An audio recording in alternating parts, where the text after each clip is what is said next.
Selamat pagi menjelang siang. Ini ada Bapak Ibu, ada saudara-saudari, ada adik-adik juga semuanya banyak ya. Jadi biasanya tuh kalau seminar tentang psikologi itu biasanya tuh dikategorikan gitu ya, yang tua-tua gitu ya, yang remaja-remaja, yang anak-anak, anak-anak. Tapi karena kita gabung semua di sini, jadi mungkin pembahasan kita tuh sifatnya lebih umum gitu ya, supaya kita setidaknya tahu gitu ya, gimana sih, apa sih yang dimaksud mental health. Pasti udah pernah sering dengar semuanya ya.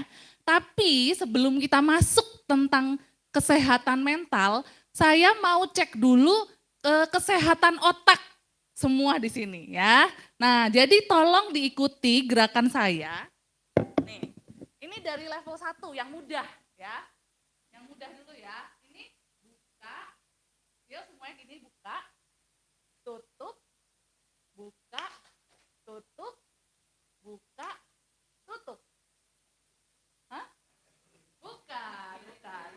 Ini namanya brain gym. Ya, jadi kita tuh mau mengaktifkan otak-otak kita, syaraf-syaraf otak kita, ya. Jadi nanti jangan-jangan orang-orang TikTok tuh otaknya masih nyambung ya. Gara-gara sering kayak gitu. Nah, lagi ya. Pertama dari yang ini terserah mau mulai dari kanan atau kiri dulu, tapi alurnya adalah buka, tutup, buka, tutup, buka, tutup. Buka tutup. Nah, ya, jadi ini tutup, kalau tutup ini, tapi kalau buka tadi satu, terus gini, terus yang gini. Oke, bisa? Nah, sekarang mulai dari pelan dulu ya. Pelan dulu. Oh, udah hebat. Ayo kita cek ya. Yuk, 1, 2, 3.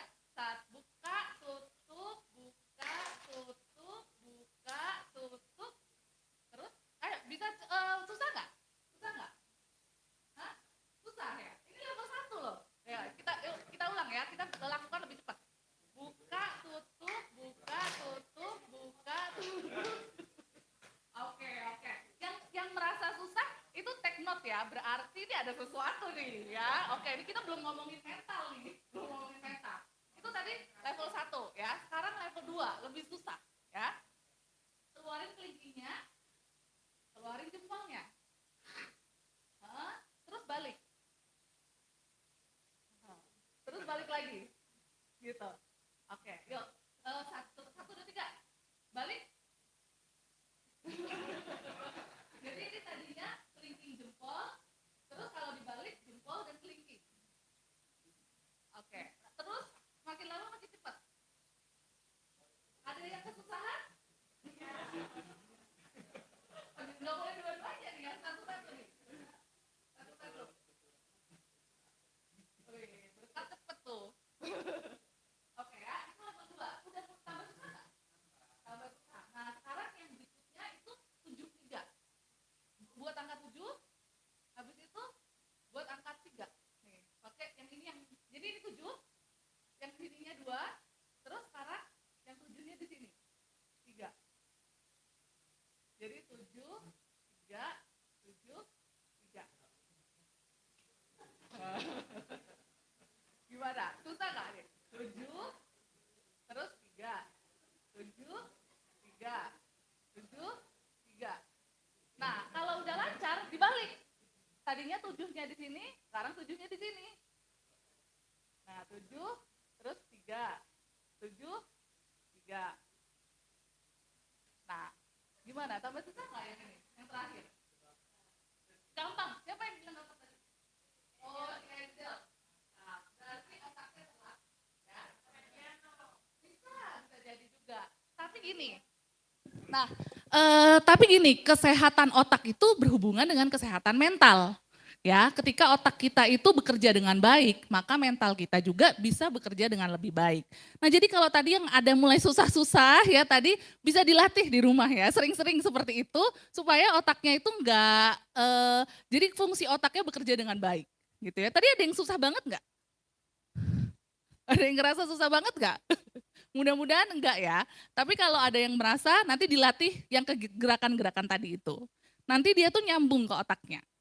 Nah, sekarang kita mau ngomongin mengenal dan merawat kesehatan mental.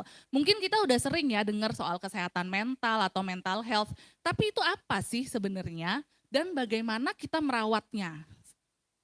Karena kita akhir-akhir ini sering dengar kasus ada anak bunuh diri ya, umurnya masih muda banget atau malah di usia-usia SD udah bisa tuh anak-anak tuh loncat dari lantai berapa. Yang terbaru kasusnya Timothy ya. Timothy dia loncat dari lantai 2 ya dia di Bali ya.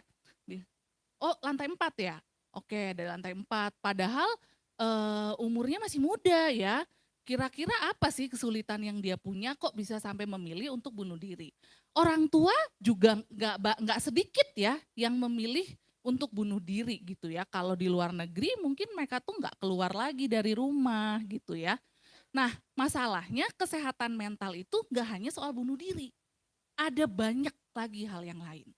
Nah, sekarang ini ada checklist, Bapak Ibu tolong dihitung berapa yang iya, berapa yang dicentang ya, berapa yang sesuai dengan Bapak Ibu dan saudara-saudari sekalian. Nih, oke yang pertama kalau iya dihitung ya, ini soalnya ada 10, jadi maksimalnya ada 10. Yang pertama, saya tidur cukup dan merasa segar ketika bangun. Kalau iya tangannya angkat, 1 ya. Yang kedua, saya bisa fokus atau berkonsentrasi dengan baik pada kegiatan sehari-hari. Termasuk kalau tadi lagi dengar khotbah, bisa fokus atau enggak dengerin. Ya, atau cenderung resah. Aduh, habis ini makan apa ya? Gitu. Nah, itu termasuk salah satu yang kita ukur. Ya, bisa enggak fokus gitu dalam kegiatan sehari-hari. Yang ketiga, saya merasa bersemangat menjalani hari. Ini kita bicara soal saat ini ya, sekarang nih dalam akhir-akhir ini gitu ya. Oke. Terus yang keempat, saya masih bisa menikmati hal-hal kecil seperti hobi, bercanda, atau waktu bersama orang lain. Oke. Terus yang kelima, saya merasa tenang dan tidak mudah tersinggung atau marah. Oke, dari 5 nih udah ya, tangannya berarti maksimal 5, nggak mungkin 6 nih. Oke, lanjut.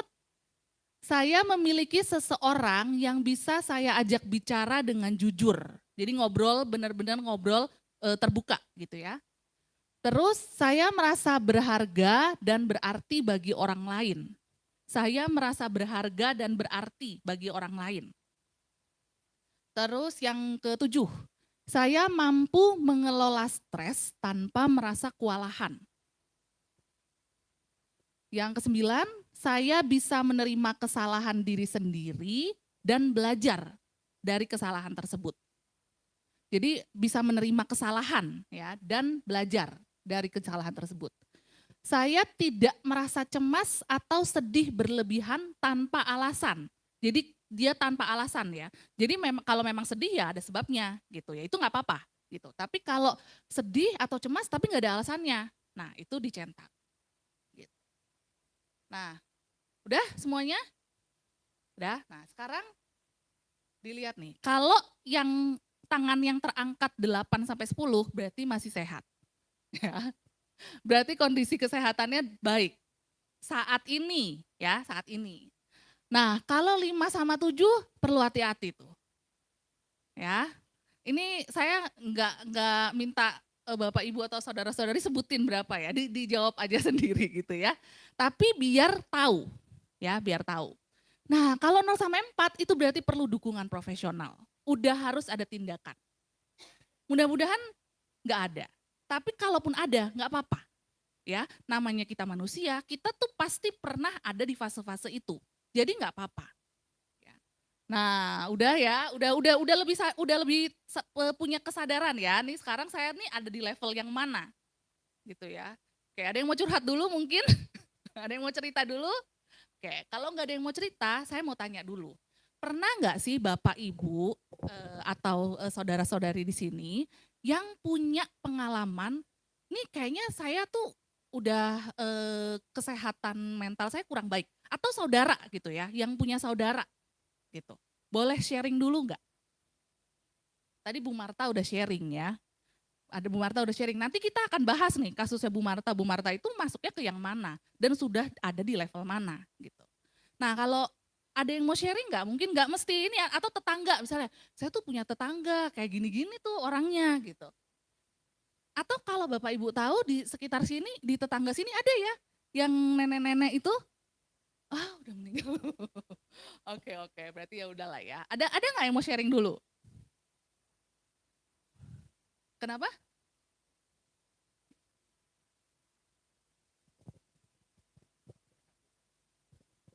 Kalau kenapa? Enggak, kalau saya lihat sih ya, anak-anak muda sekarang gitu ya, terutama dewanya sekarang gadget ya, saya lihatin ya. Jadi kalau anak-anak kecil sekarang kalau udah pegang HP itu, kalau pas lagi main diganggu, wah macan dibangunin gitu ya, saya lihat. Kemudian HP itu nggak bisa tidur kalau sebelum pegang HP, terutama. Ya nggak anak muda aja ya, orang tua juga kadang gitu ya. Dan itu bisa lewat lewat jam tidur gitu. Nah itu paginya pasti bangunnya pasti itu pusing segala, kurang kurang tidur gitu ya. Itu yang saya perhatiin. Yang kedua pasti nggak sulit konsentrasi ya. Mm-mm.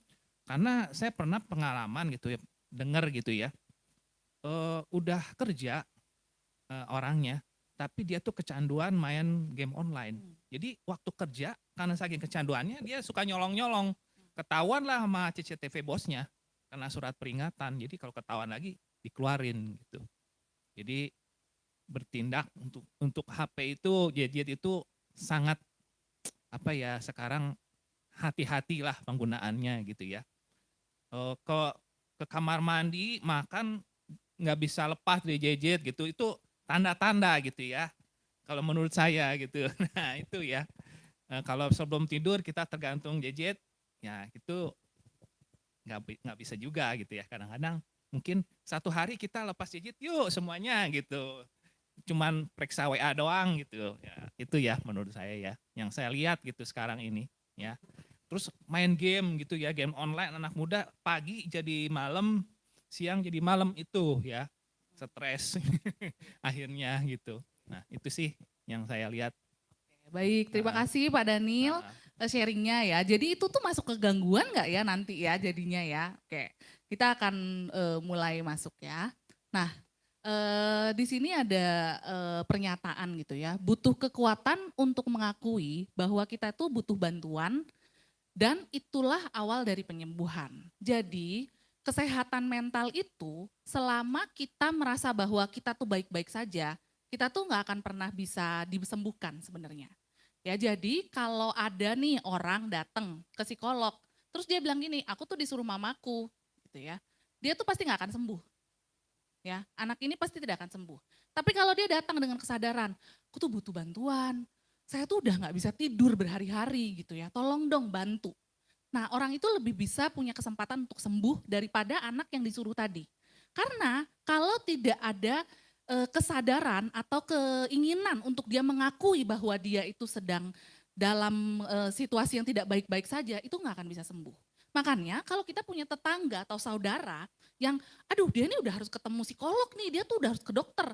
Tapi dia mesti bilang, enggak saya tuh baik-baik aja nggak mau. Ya udah, kita nggak bisa bantu orang itu. Kecuali yang mau kita paksa sampai kayak gimana pun, mungkin pengobatannya itu tidak akan optimal gitu ya. Jadi tapi tetap kita harus berusaha. Cuman cara-caranya ya memang harus tepat gitu ya. Karena kalau tidak ada kesadaran itu ya kita sulit untuk membantu sebenarnya.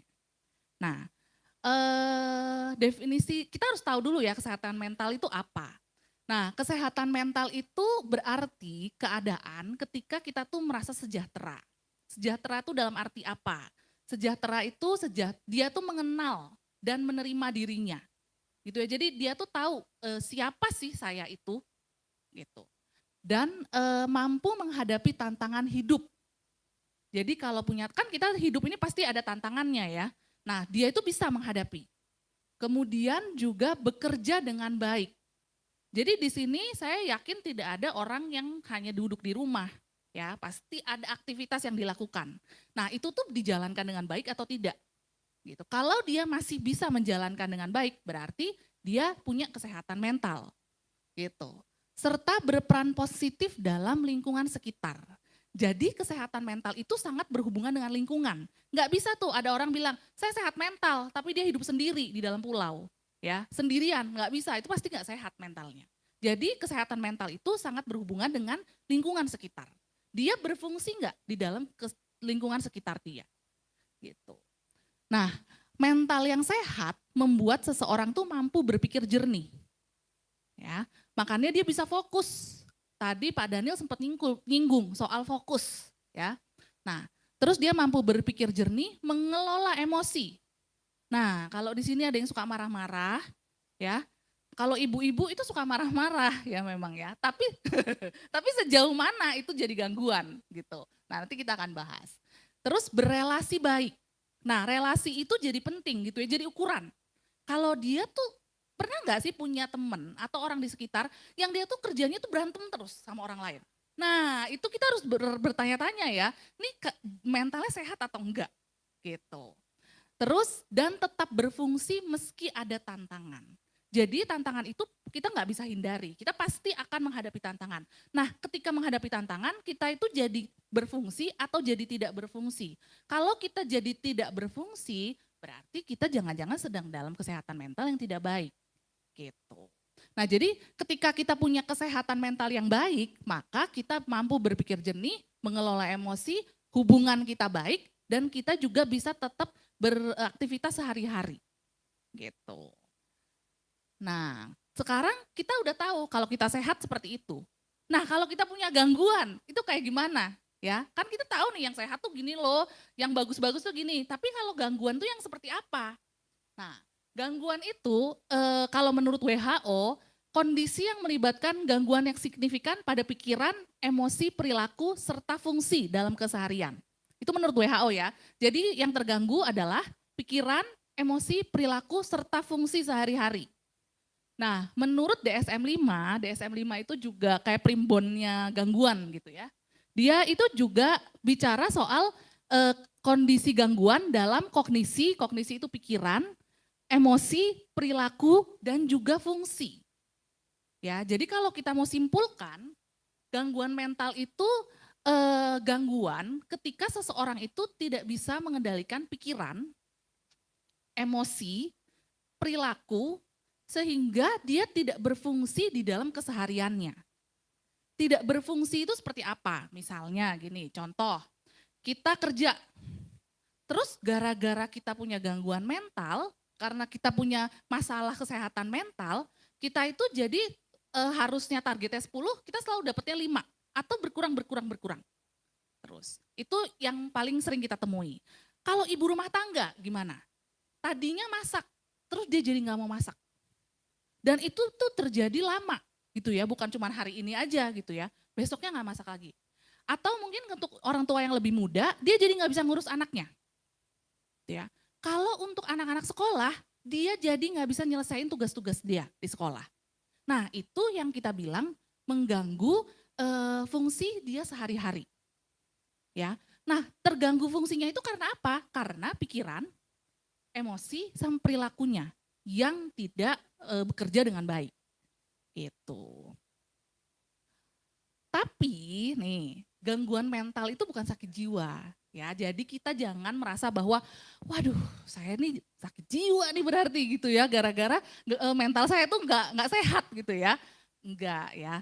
Gangguan mental itu bukan sakit jiwa ya. Kalau bayangan bapak ibu atau saudara-saudari di sini, sakit jiwa tuh kayak gimana? Mungkin Kelvin ya namanya. Kalau kayak gimana gambarannya lah. Kayak nggak bisa dikendalin gitu, udah dibawa kendali, udah nggak bisa dikendalin lagi, di luar kendali. Ya dari perilaku sama kayak sifatnya juga. Sifatnya, maksudnya di luar kendali itu dia jadi seperti apa? Ngatur-atur juga Kenapa? nggak kayak manusia biasanya gitu. Nggak kayak manusia biasa ya. Oke, jadi aneh gitu ya. Ya. Aneh, oke. Coba dikasih ke sebelahnya. Nah, coba kasih gambaran. Ini Richard atau Richie nih? Richard. Richard, oke. Sakit jiwa tuh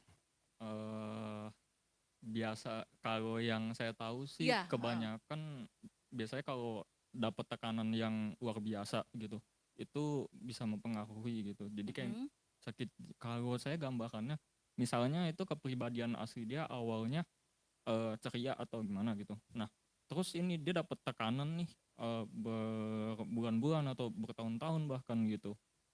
Dari mana-mana dia ditekan terus akhirnya dia punya pengalaman hidup pahit, berubah gitu. Yang tadinya dia ceria, dia jadi benar-benar murung, menyalahkan diri sendiri. Jadi kayak lebih ke pribadinya itu berubah drastis lah gitu. Oke. Kalau gambaran saya. Jadi ada perubahan perilaku ya? Ya, Oke, terima kasih jawabannya. Coba dari ini deh, Civiki coba. Boleh share nggak? Orang yang sakit jiwa tuh kira-kira gambarannya tuh seperti apa? Di bayangannya Civiki. Bayangan saya apa ya? Gak apa-apa, boleh. Kita kan ini sharing ya, jadi kita tahu Iya. apa POV-nya Ada masing-masing. yang orang bisa bicara berulang-ulang Oke, sama, atau dia mempunyai kegiatan yang sama berulang-ulang gitu. Jadi kayaknya aneh gitu. Kenapa kegiatan diulang? yang sama berulang-ulang tuh maksudnya Kayak gimana? dia mainin tangannya, Oh. gini-gini, bengong lama gitu. Berulang-ulang. Oke, Kalau ditepak kaget terus baru bisa- sadar lagi. Oh, oke. Itu gambarannya menurut Civiki. Nah sekarang saya mau dengar dari yang lebih agak ini ya, berpengalaman ya. Coba, Ibu boleh share nggak?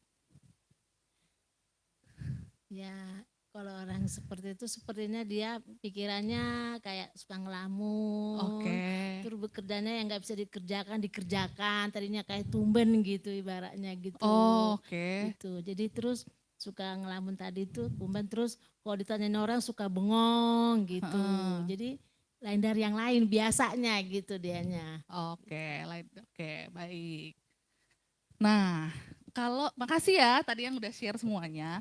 Jadi kalau sakit jiwa yang paling mudah itu, tadi Bu Marta bilang nggak mandi. Ya, mulai tidak mandi.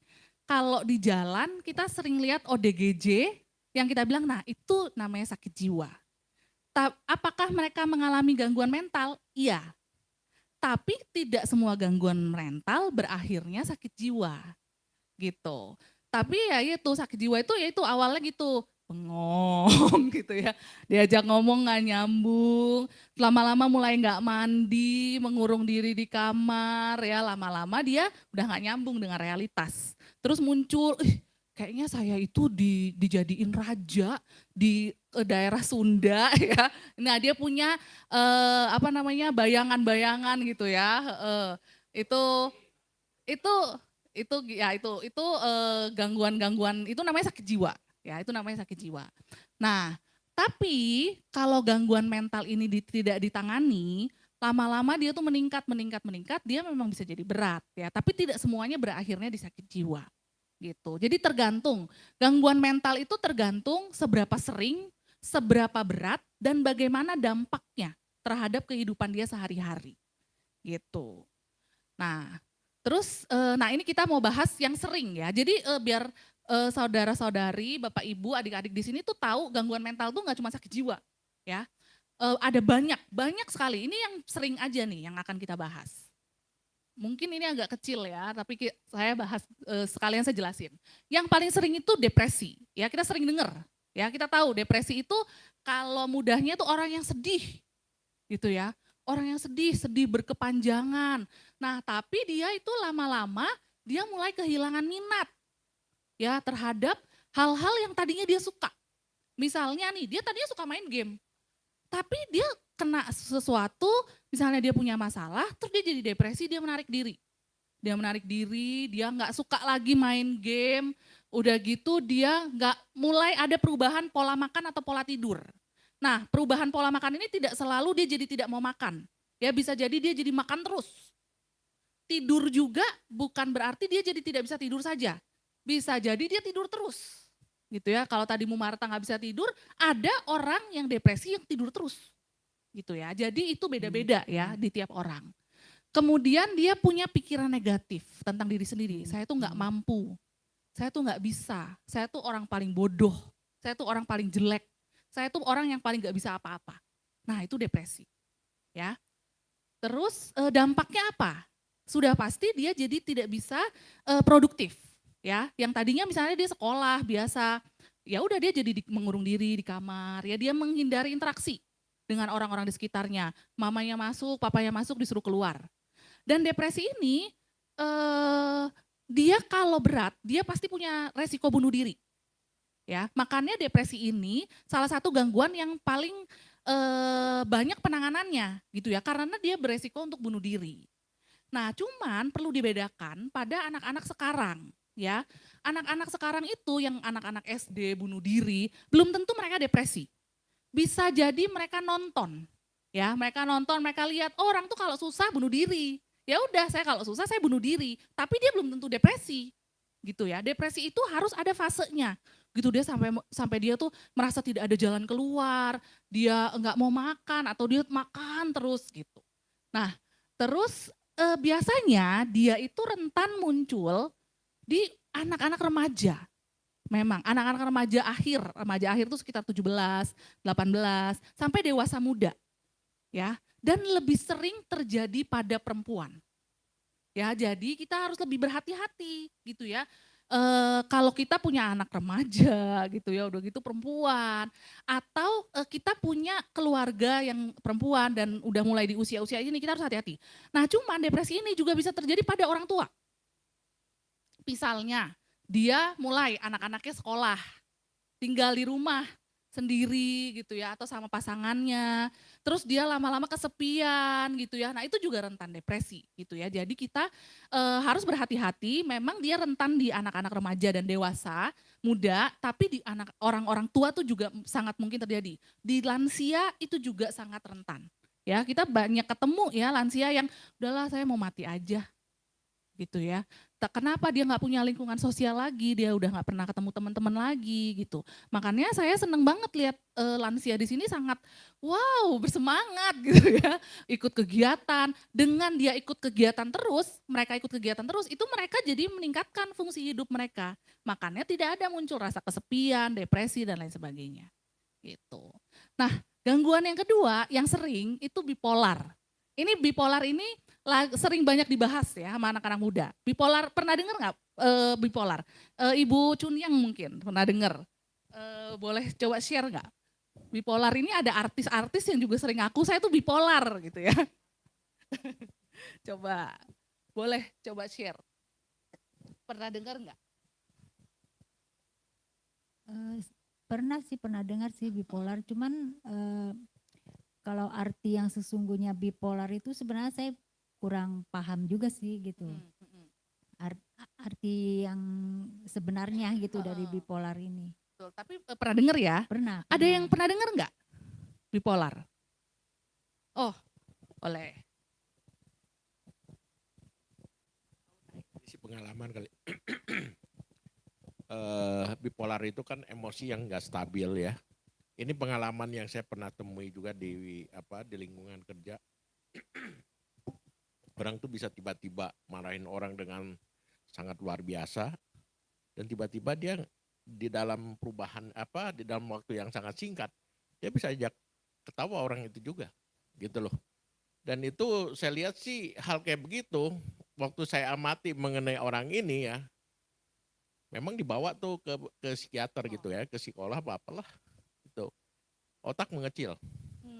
Dia bilang ini ada pengecilan pengecilan otak. Punya efek ke sifat dia. Dan orangnya itu kalau panggil anak buah, dia nanya sesuatu, jawaban itu harus sama dengan pendapat dia, walaupun pendapat dia itu nggak benar. Ya, itu yang saya temuin pernah tuh. Yang kedua juga, ya orang tuh bisa dikerjain, mau ketemu untuk 10 menit aja, bisa nunggu sampai 3 jam. Dan dia itu gini loh, cenderung adalah like and dislike. Dia cenderung kalau orang-orang yang ikut pendapat dia lah ya, yang kayaknya bisa diinin, oh ini kayak geng gua nih. Apa aja dia belain. Tapi begitu dia benci, walaupun orang ini benar, habis aja. Ini nggak tahu ya, ini sih ini ada pengalaman kayak begitu. Oke, Ya. ya, terima kasih. Ini kalau di dunia kerja banyak ketemu nih kayaknya ya. Langsung pada kenal nih kayaknya ya. Gitu ya. Nah, tapi mungkin yang tadi Pak Pauna cerita itu gangguan kepribadian itu nanti NPD, nanti itu kita akan bahas. Nah, tapi kalau bipolar itu gini, bipolar itu dia tidak bicara soal like dislike. Bipolar itu kayak gini, dia tuh tiba-tiba merasa bersemangat tanpa alasan. Wah, dia bisa kerjain banyak hal. Orang yang kayaknya tuh produktif banget. Tapi di detik berikutnya memang benar dia ada perubahan emosi gitu ya. Langsung tiba-tiba tuh dia depresif, dia mengurung diri, dia nggak mau ketemu siapa-siapa. Tapi tanpa alasan. Ya, kita tuh sering kan ya punya temen yang moody, itu aja baru cuman gitu aja marah, kesel kan kita ya. Apalagi kita ketemu orang bipolar. Wah, pasti kita bingung setengah mati. Ini orang kenapa sih? Nah, kalau udah mulai ada tanda-tandanya, kita harusnya aware. Kita udah mulai sadar, ini jangan-jangan gangguan kesehatan mental ini. Ya, karena dia berubahnya secepat itu dan tanpa alasan. Gitu loh, nggak ada ujuk-ujuk gitu loh. Kenapa ya? Dan dia efeknya, dampaknya, dia itu nggak bisa kerja. Pasti dia nggak bisa kerja dengan baik. Karena gini, ketika dia produktif, dia bagus. Gitu ya. Dia bagus, dia bisa mengerjakan tugas-tugas dia dengan baik, dia punya ide-ide yang baik. Tapi ketika dia di mode depresif, itu hilang semua. Ide dia itu hilang semuanya, kemampuan-kemampuan yang dia bisa itu hilang semuanya. Gitu. Nah, bisa jadi awal mulanya nih ketika kita masih kecil, kita misalnya punya anak yang kemudian, terus kondisi anak itu kita istilahnya kita rawat. Yalah, bolehlah kamu kalau sedih ya udah sedih, dikasih gitu ya. Oh, kamu kalau seneng ya udah seneng seseneng-senengnya gitu, nggak dikontrol. Nanti dia bisa berkembang gitu ya. Jadi kita kalau kita mau melihat atau membesarkan anak lah ya, ini kita bicara soal anak, jangan terlalu anak itu bebas tuh tanpa batasan gitu. Jadi dia bisa jadi mengarah ke gangguan-gangguan yang lebih berat gitu.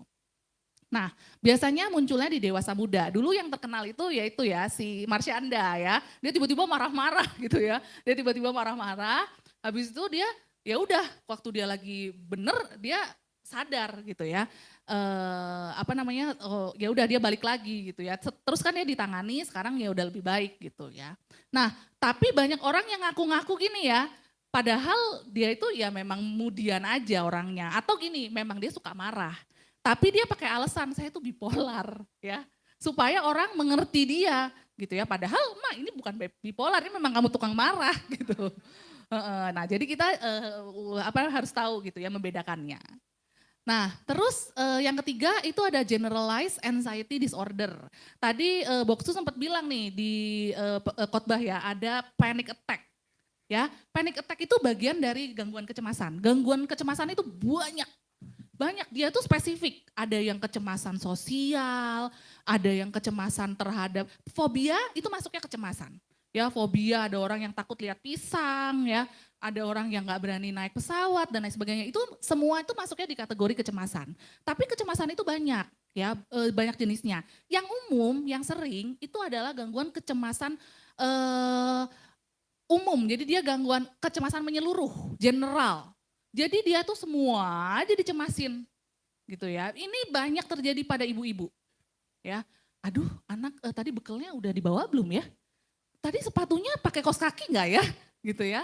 Nah, itu tuh banyak dialami oleh ibu-ibu tuh biasanya. Nanti dia itu tapi kalau masih aman, ibu-ibunya itu masih bisa tetap berfungsi, dia tetap bisa kerja dengan baik, itu nggak jadi gangguan. Jadi gangguan ketika gara-gara dia mikirin itu dia udah nggak bisa ngapa-ngapain lagi. Gitu. Nah, itu baru jadi gangguan. Nah, itu biasanya dia jadi nggak fokus, terus capek, kerjanya juga jadi salah-salah gitu. Dan itu sering muncul yaitu remaja, dewasa akhir dan anak-anak. Nah, ini di sekolah itu lagi banyak anak-anak yang punya gangguan ini. Jadi sebentar-sebentar mereka sakit perut, ya. Nanti misalnya dipanggil gurunya dia mau ke toilet dulu gitu ya. Nah ini tuh banyak mulai muncul, padahal dulu enggak. Ya dulu tuh enggak. Jadi ternyata paparan gadget itu tuh berefek negatifnya itu dalam hal anak-anak itu jadi mencontoh gitu ya. Oh ternyata orang itu kalau lagi cemas itu reaksinya tuh responnya seperti ini ya. Dia ke toilet, dia kemana. Jadi dikembangkan. Itu tuh bukan reaksi dia alami gitu. Tapi nanti lama-lama setelah dia mengembangkan kebiasaan itu ya jadi gangguan gitu. Makanya hati-hati dalam penggunaan media sosial gitu. Orang tua juga nih, ini saya paling, kalau misalnya papa saya tuh Pak Suhandi ya, udah telepon ya, Cing, kamu tahu nggak lagi ada berita tentang ini? Pak, coba dibaca lagi, itu benar atau enggak? Ya, karena apa? Semuanya ditelan bulat-bulat. Anak-anak juga begitu, ya. Jadi mereka ya udah, kalau udah beritanya seperti itu, dipercaya, dilakukan. Lama-lama berkembanglah gangguan-gangguan yang tidak pada tempatnya, gitu. Nah, itu tadi yang gangguan kecemasan. Gangguan kecemasan ini kalau dia berat, dia tuh bisa sampai panic attack. Panic attack itu dia tuh tiba-tiba dia merasa pusing, dia mau pingsan, terus dia kehabisan nafas. Ini tuh sebenarnya agak jarang di Indonesia, tapi di luar negeri itu banyak. Mereka tuh sering banget. Sampai mereka itu kalau di pesawatnya, mereka tuh punya kertas yang kalau di Indonesia tuh untuk muntah, kalau di luar negeri itu dia untuk bernafas. Jadi kantong kertas itu ya, itu. Nah itu tuh supaya dia tuh mengatur nafas. Kalau orang lagi kena panic attack, dia harus ngatur nafas gitu. Kalau di Indonesia ya orangnya lebih banyaknya ke muntah daripada ke panic attack gitu ya. Tapi di luar ini banyak. Sekarang mulai banyak ya. Nanti tiba-tiba misalnya di kereta ada orang yang nggak kehabisan nafas, tiba-tiba pingsan. Nah mungkin dia kena panic attack gitu. Nah yang keempat itu schizofren. Nah ini yang tadi dibilang gangguan jiwa. Ya, schizofren ini banyak, ya ini umum, ini sering terjadi. Jadi schizofren itu ya kalau kita bilang ODGJ gitu ya, kalau orang Indonesia itu bilang, dia tuh ciri khas utamanya dia itu tidak terhubung dengan realitas. Jadi dia tuh udah nggak nyambung lagi dengan apa yang terjadi di sekitar dia. Kalau orang depresi, mereka itu masih bisa relate ya, jadi kita ajak ngomong tuh dia masih nyambung. Tapi kalau orang udah schizofren, dia itu udah nggak ada kaitannya. Jadi makanya kita tanya, misalnya nih dia lagi gini nih ya, gini, ibu lagi apa? Mancing, tuh lo lihat ikannya, padahal di tanah gitu ya. Nah itu orang schizofren. Dia punya halusinasi ya, halusinasi itu hal-hal yang tidak ada. Hal-hal yang tidak ada ya tadi contoh lagi mancing gitu ya. Terus dia punya delusi, yang tadi itu ya, jadi misalnya delusi dia waham, delusi itu waham. Waham kebesaran, saya tuh raja loh, ya dari kerajaan Sunda, saya tuh harus menyelamatkan nih orang-orang Sunda. Nah itu delusi namanya, jadi dia waham. Atau saya tuh juru selamat gitu ya. Nah makanya hati-hati, kalau ada orang udah ngaku, saya tuh titisan Tuhan Yesus. Nah mungkin dia punya waham itu, gitu ya. Mungkin dia tuh ada gangguan schizofrennya ini. Nah kadang-kadang kalau kita ajak ngomong suka kayak, oh ini orang hebat nih. Punya kayak, wah dia ngerti apa-apa. Tapi ternyata gak nyambung gitu ya. Jadi harus berhati-hati. Nanti kalau Bapak Ibu, saudara-saudari di sini punya kesempatan mampir ke rumah sakit jiwa. Coba perhatiin, lucu. Mereka itu lucu dan kadang-kadang tuh banyak yang pinter. Ya banyak yang pinter. Tapi kalau udah disuruh gambar, coba gambar orang. Ciri khas gambarnya itu kalau gambar orang, kepalanya, badannya, kakinya tuh nggak nyambung semuanya.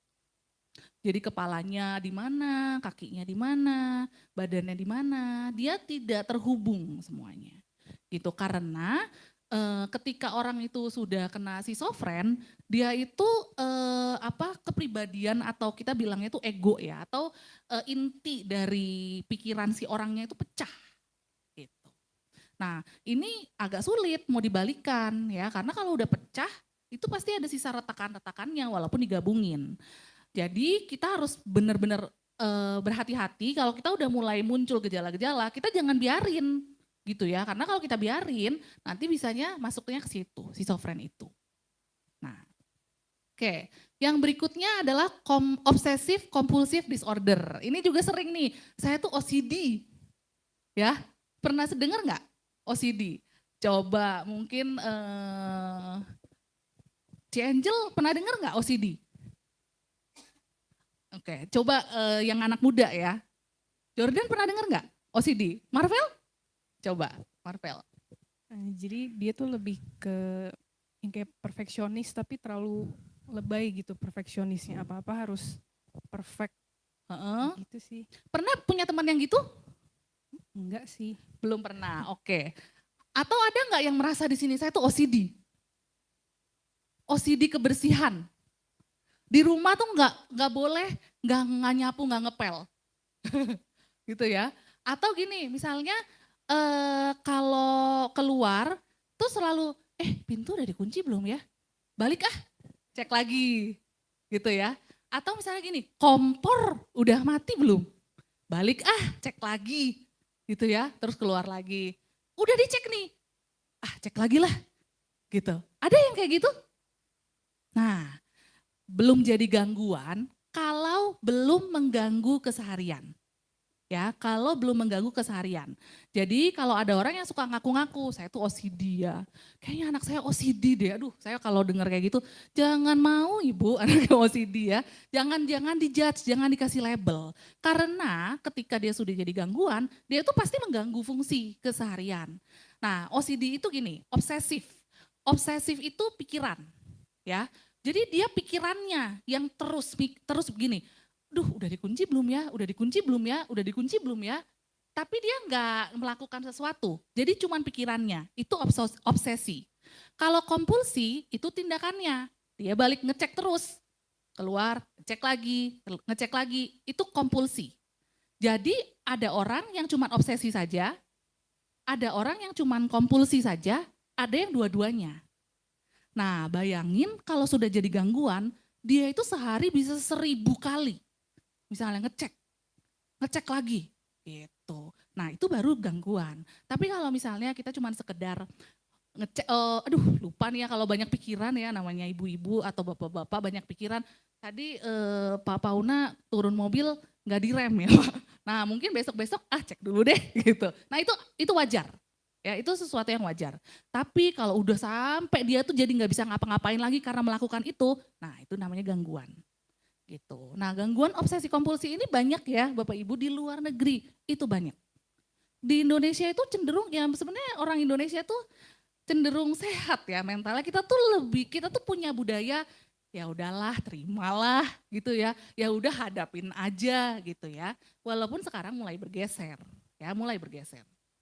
Nah, terus ini yang berikutnya. Hoarding disorder. Nah, ini tuh gangguan. Siapa yang di sini nggak pernah bisa buang barang?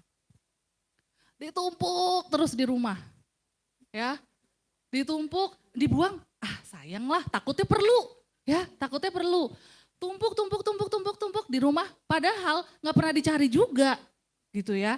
Nah, kalau Bapak Ibu pernah lihat ya di luar negeri itu yang orang-orang Jepang tuh yang sampai dia tuh rumahnya tuh dia nggak bisa melangkah, ya. Nah, itu yang kita bilang gangguan, hoarding disorder. Di Amerika banyak, betul. Terus, yang saya perhatikan sebenarnya di kebudayaan orang Chinese ini banyak. Ya ini banyak. Sampai kalau kita suka nonton konten itu ya, ada anak tuh yang saya tuh nggak mau berhubungan lagi sama orang tua saya karena mereka tuh disuruh buang barang nggak mau. Jadi setiap kali saya ke rumah dia, saya kasih tahu suruh buang, saya dimarahin. Ya kan? Jadi ya udahlah daripada kita bertengkar, saya mendingan gak usah ketemu orang tua saya. Akhirnya apa? Hubungan rusak. Ya, jadi ada fungsi yang terganggu gitu. Nah, itu jadi gangguan ketika dia tuh jadi hubungannya terganggu dengan orang di sekitar dia, dengan pasangannya.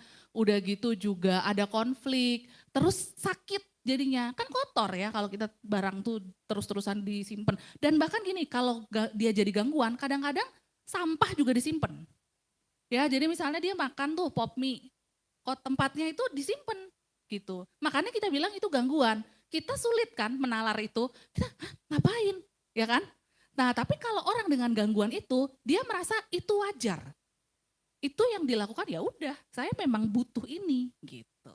Nah, jadi kalau di sini ada Bapak Ibu atau saudara-saudari yang udah mulai nih, waduh nggak dibuang-buang nih. Nah, hati-hati ya, jangan punya kebiasaan, ya udahlah disimpan aja lah nih nanti butuh nih satu hari nanti gitu ya. Mulai dibuang-buangin gitu. Kita bisa hidup lebih sehat, beban kita itu juga lebih ringan gitu. Nah, itu hoarding disorder. Nah, yang selanjutnya itu ada post traumatic stress disorder atau PTSD. Atau ini kita sering sering disebut tuh trauma. Ya, trauma. Mungkin Timi boleh cerita nggak kasus tentang trauma atau pernah atau ada temen? Gitu. Ada nggak?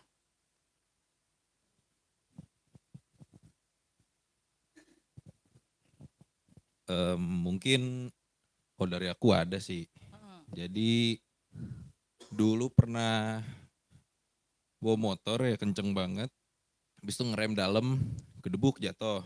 Nah semenjak saat itu kalau enggak itu lagi belokan habis itu ngerem. Nah semenjak saat itu setiap kali mau ada belokan pasti ngeremnya jalannya pelan banget. Itu sih. Sampai sekarang. Sampai sekarang jadi ya trauma gitu. Kira-kira itu mengganggu fungsi hidupnya Timi nggak? Mungkin kalau di kehidupan nggak begitu ngefek kali ya. Ya paling jadi agak lambat atau segala macam kali. Ya. Nah makanya itu bukan gangguan. Ya itu gini, dia punya trauma, ya benar. Timi punya trauma. Tapi apakah itu jadi gangguan traumatis? Tidak. Ya, gangguan traumatis itu seperti ini. Misalnya dia habis kena bencana Gunung Merapi, ya gunung meletus. Terus dia tuh setiap tidur dia mimpi, aduh, nih kayak mau meletus nih. Dia bangun berkali-kali di mimpinya itu. Habis itu dia setiap kali dengar suara keras, dia merasa ini tuh kayaknya bakalan mau meletus nih, gitu. Berulang-ulang terus sampai dia akhirnya tidak bisa menjalani hidupnya. Gitu. Itu gangguan traumatis. Jadi kalau ada orang tua tuh yang suka bilang gini, aduh saya nggak mau lah anak saya tuh sekolah nanti dia trauma gara-gara nangis. Ya itu tuh enggak gitu ya. Trauma itu tuh enggak simple. Trauma itu kita tuh enggak segampang itu dapat trauma gitu ya. Jadi jangan membatasi diri kita, enggak lah daripada saya trauma gitu ya. Enggak, trauma itu susah kok jadi trauma itu. Gitu. Apalagi jadi yang gangguan. Gitu. Jadi kita tuh jangan mudah memberi label pada gangguan mental. Gitu. Nah, tapi kita harus aware, kita harus punya kewaspadaan. Gitu. Nah, itu tadi gangguan trauma ya. Terus anoreksia. Nah, anoreksia ini biasanya sering terjadi di anak-anak remaja perempuan ya. Anoreksia itu dia itu tidak makan, sangat membatasi makan. Ya, kalau ada orang kurus banget. Kurus ya, dia tuh cirinya harus kurus. Karena bagi dia di kaca itu, dia tuh masih gemuk. Ya, dia lihatnya itu di kaca itu dia masih gemuk. Itu anoreksia. Nah, kalau bulimia, ini yang mungkin lebih sering didengar. Dia makan banyak terus dimuntahin. Nah, terus dimuntahin. Oh, ini ya Princess Diana ya. Oke, Princess Diana nggak kurus kan? Dia tidak kurus. Nah, kalau bulimia, dia itu cirinya itu dia tidak kurus. Dia tuh ya udah normal aja, gitu. Dia normal aja, tapi perilaku makannya. Jadi dia makan banyak, terus habis itu dimuntahin. Tapi ada nutrisi yang masuk, karena dia udah makan, gitu. Cuman dia nggak terserap banyak, gitu. Nah, tapi kalau anoreksia, dia tuh benar-benar di limit, makannya tuh sedikit banget. Karena dia takut banget gemuk gitu. Yang lebih mematikan itu pastinya yang anoreksia. Dia resikonya memang menuju kepada kematian gitu ya, karena dia nggak makan gitu. Nah kalau bulimia biasanya giginya rusak. Nanti kalau ketemu remaja yang giginya rusak, terus dia tuh kalau kita ketemu nih ya, tapi dia makannya banyak kok, tapi kok badannya nggak gemuk-gemuk ya. Nah coba dicek, dimuntahin nggak di rumah? Gitu. Karena kan ketika dia muntahin kan ada asam, jadi giginya rusak. Gitu. Nah, itu bulimia. Nah, terus ini nih lagi marak nih ya Bapak Ibu, narcissistic personality disorder atau NPD. Tadi yang Pak Pauna cerita, dugaan saya lebih ke arah narcissistic personality disorder, NPD. Jadi dia tuh kasih gini, nggak boleh ada yang kritik saya. Ya, tidak boleh ada yang kritik saya. Saya itu orang paling benar. Nanti dia jahat sama orang, terus karena dia butuh sama orang tersebut, habis itu dia baikin. Nah itu tuh lebih ke sini. Atau kalau di lingkungan yang sering saya temui, biasanya itu mertua kayak gini tuh. Ya, Mertuanya gitu. Wah, pokoknya sama menantunya itu jahat banget. Wah, pokoknya kamu tuh kalau masak salah, pasti nggak enak. Mama yang paling enak masaknya. Gitu ya. Pokoknya semua orang itu harus nurut sama mamanya. Harus nurut sama si mertua ini. Gitu. Pokoknya nggak ada yang bisa ngalahin rasa cinta saya kepada anak-anak saya. Itu sering ya.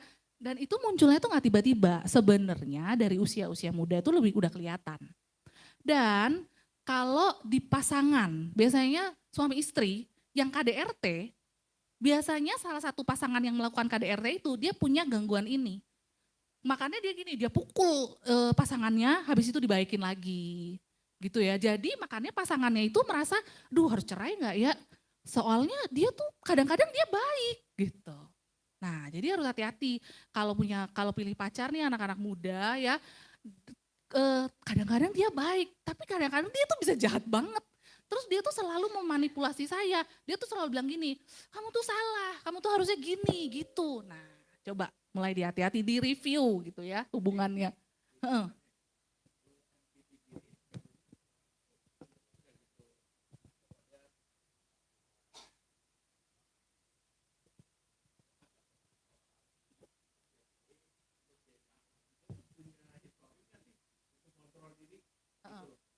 Kalau kesadaran dia punya, tapi kesadaran bahwa itu tuh salah atau benar, nah itu yang dia nggak punya, gitu. Jadi gini, bagi dia melakukan itu tuh wajar, gitu. Tapi dia tahu dia melakukan itu dan dia melakukan itu secara sadar. Cuman bagi dia itu adalah hal yang untuk wajar dilakukan. Sedangkan kita kan nggak boleh gitu ya. Masa kita sebentar baik sama orang, sebentar jahat? Oh enggak, itu kita nggak boleh. Itu kita manusia normal, gitu. Tapi makanya mereka tuh disebut gangguan, gitu. Nah, ini gangguan yang terakhir ini yang mungkin Bapak Ibu pernah dengar kalau orang psikopat. Nah, nama klinisnya itu adalah antisocial personality disorder. Nah, mereka ciri khasnya tidak punya norma moral. Jadi dia itu tidak pernah merasa bersalah. Mau dia membunuh, mau dia korupsi, mau dia itu melakukan hal-hal yang jahat, dia tuh nggak pernah merasa bersalah. Kalau tadi pagi saya sempat bahas ya sama Ibu Cuniang ya, yang kasus roti yang dia bilang roti dia itu gluten free, sugar free, dairy free, padahal dia tuh ngambil rotinya itu dari Torsle George ya, dia ngambil aja gitu dari tempat yang pakai gluten. Produk dia itu dibeli sama orang-orang yang alergi, sampai ada bayi yang keluar semua alerginya dan itu bisa menyebabkan kematian. Terus waktu dikonfrontasi si penjual roti itu, dia sama sekali nggak merasa bersalah. Dia dikonfrontasi dibilang gini, kamu mau tanggung jawabnya gimana? Ya udah deh, saya nyumbang ke panti asuhan. Berapa kamu mau sumbang? 10 juta. Padahal dia jual roti itu, satu roti itu lebih dari 50.000. Dan yang belinya itu udah banyak sekali gitu. Tapi dia sama sekali nggak merasa bersalah. Nah biasanya munculnya dia tuh bisa dari anak-anak kecil. Misalnya gini, ada anak dia kalau ngelihat semut dipretelin. Terus dia lihat laba-laba ditangkap. Laba-labanya diuji coba sama dia ya. Masukin ke air, dimasukin ke slime dan lain sebagainya. Terus ketika dia mulai lebih dewasa lagi, dia itu selalu membantah. Ya misalnya mamanya bilang, gak boleh loh ini tuh gak baik, biarin. Yang penting aku seneng. Gitu. Nah nanti di usia remaja dia ikut tawuran. Ya orang kalau tawuran, geng motor, dia ngebacok orang, memang dia merasa bersalah? Enggak, ya enggak. Ya udah free aja gitu. Mau dia orang yang dia bacok itu meninggal, dia gak peduli. Kalau Bapak Ibu pernah punya pengalaman ke penjara remaja, mereka itu, saya pernah ketemu ya, jadi dia itu gara-gara cemburu, dia itu membunuh. Terus waktu ditanya, terus kamu gimana setelah membunuh? Ya udah biasa aja. Gitu. Nah itu berkembanglah tuh, jadi antisocial personality disorder atau psikopat. Dia tidak punya nilai moral. Gitu, nggak ada tuh bener salah di dalam hidup dia tuh nggak ada. Gitu, ngeri ya. Kalau yang terakhir ini ya. Nah, kalau di film-film sering digambarkan secara lebih ekstrim, ya, secara lebih ekstrim gitu. Nah ini gangguan yang umum ya Bapak Ibu, ini yang sering terjadi, ini yang banyak dikonsultasikan. Jadi kita udah lebih tahu ya sekarang ini apa. Nah tapi ada nih hal-hal yang tidak gangguan. Cuman kalau dibiarkan itu nanti bisa jadi gangguan. Nah ini yang sebenarnya kita harus lebih aware ya. Ini kan kita nih kebanyakan, maksudnya kita nggak punya gangguan seperti itu lah ya. Cuman kita tuh sering mengalami yang ini. Nah ini kita harus hati-hati. Apa saja sih? Nah yang pertama stres. Ya, stres itu hal yang sangat wajar. Ya, stres itu hal yang sangat wajar. Mungkin saya mau coba deh. Saya agak penasaran sebenarnya sama Pak Angki. Boleh cerita nggak? Bapak pernah stres nggak? Kalau dari wajahnya kan ceria gitu ya. Ya pernah. Pernah, boleh cerita nggak yang paling stres Bapak? Stres. Kalau ada pekerjaan yang berat, terus ya banyak masalahnya. Terus Bapak gimana kalau lagi stres? Makan. Nah kelihatan ya tapi ya. Makan, habis makan stresnya hilang nggak Pak? Ya enggak juga lah. Nggak juga lagi ya, udah stres, udah gemuk, stresnya masih ada. Ya. Oke, terus akhirnya gimana biasanya? Ya berlalu aja, bisa aja. Lewat gitu ya, Lewat aja. berhasil dilewati. Oke, Ya. terima kasih. Nah sekarang saya mau coba yang dari ibu-ibu deh ya. Ibu-ibu stresnya apa ya? Yang ibu-ibu rumah tangga, mungkin Ibu Christine deh. Coba nih, ini kita dengar, jangan-jangan sumber stres saya gara-gara si bapak nih makan terus gitu.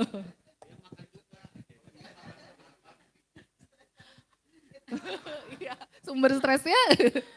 Boleh cerita mungkin Bu Christine. Bu Christine kan selalu wah gitu ya, kayaknya tuh flawless gitu ya, nggak ada happy lah. Gimana coba? Mungkin boleh share. Ada lah ya, namanya sehari-hari ada aja, cuman saya tuh tipe orang kalau ada susah, udah lewatin aja lah, asal bisa lewat ya udah gitu loh. Ya udah lupain aja gitu, jadi nggak pernah dibawa-bawa gimana-gimana. Makanya orang pikir mungkin saya nggak punya masalah, bukannya nggak punya masalah. Masalah mah ada aja, cuman saya udah jalanin aja, lewatin aja itu yang. Jadi efeknya tuh saya sering pelupa karena terlalu banyak yang saya harus lupain. Oke. Jadi kalau komputer itu ibaratnya sering nge-delete ya. Delete aja gitu ya. Iya, betul. Delete aja gitu ya. Oke, terima kasih sharingnya. Jadi stres itu wajar banget ya. Stres itu wajar banget, sering banget. Itu tuh sesuatu yang lumrah terjadi pasti sehari-hari, gak ada orang yang tidak pernah stres.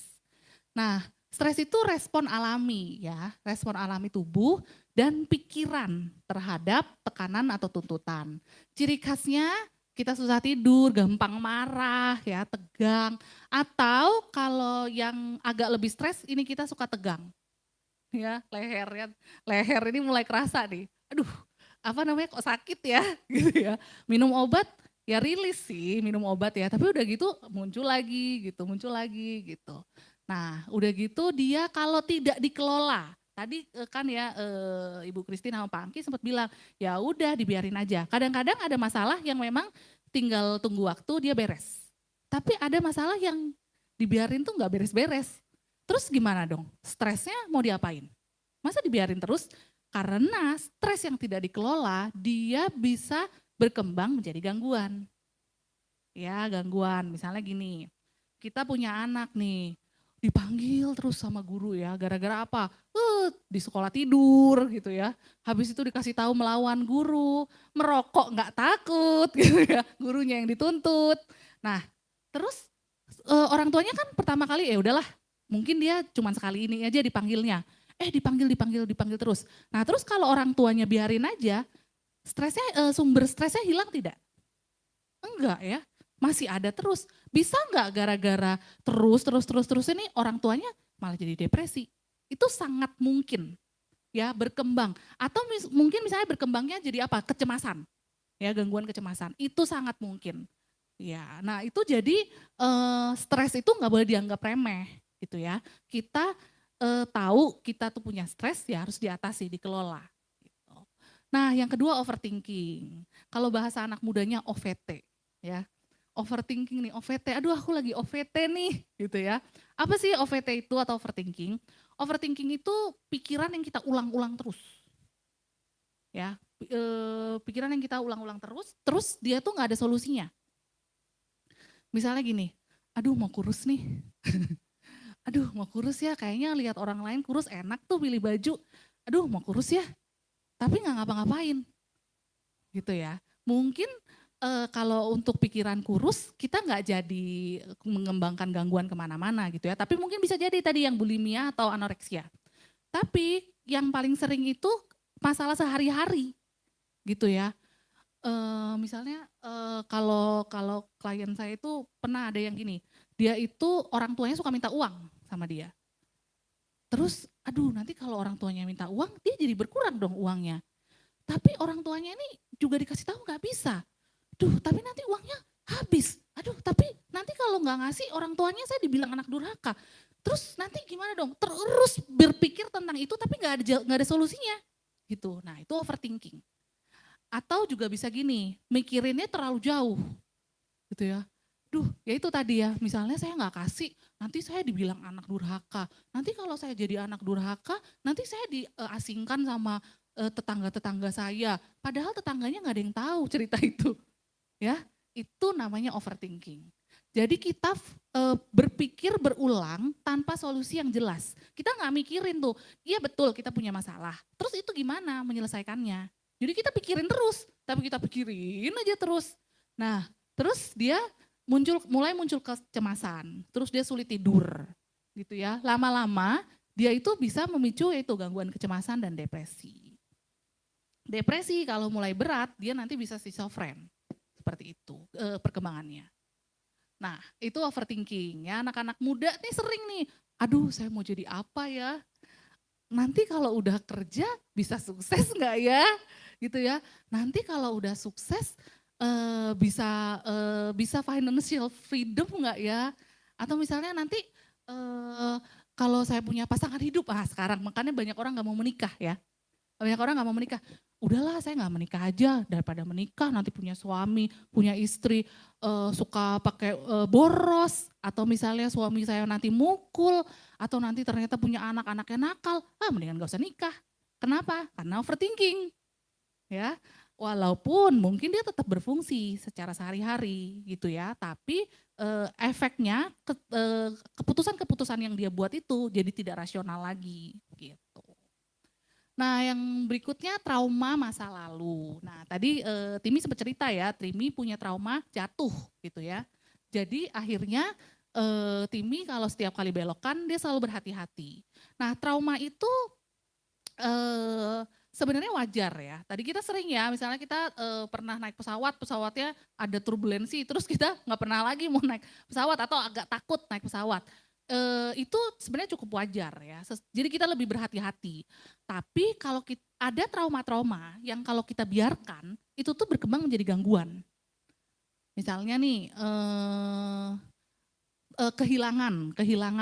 Jadi misalnya dia ketika usianya muda, dia nggak punya orang tua gitu ya, karena kecelakaan gitu ya.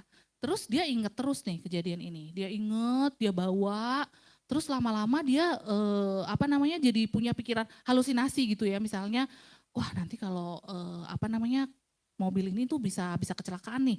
Ini nanti ya udah deh saya mendingan gak usah naik mobil. Saya di rumah aja gitu ya. Nah itu bukan berkembang gitu. Jadi kita tuh harus berhati-hati kalau punya trauma. Dan kalau dia tuh sampai mengganggu fungsi. Contoh gini, kalau kita bicara tadi yang Timi cerita ya, itu tuh kan lebih ke sesuatu trauma yang dia itu trauma fisik ya, karena dia jatuh kan ya. Ada yang trauma tuh sifatnya lebih emosional, misalnya gini, kepahitan ya, dia punya kepahitan tuh sebenarnya trauma ya. Dia trauma tapi dia tuh lebih rohani gitu ya, traumanya tuh lebih rohani. Tapi dia itu sebenarnya ada sesuatu yang membuat dia tuh jadi tidak suka.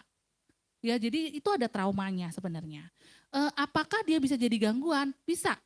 Ya, bisa. Makanya kan kita tuh sering ada kebaktian pemulihan. Ya supaya trauma-trauma ini tuh terselesaikan. Itu karena trauma kalau nggak terselesaikan itu tuh kayak kita tuh bawa tas isinya batu. ya, berat.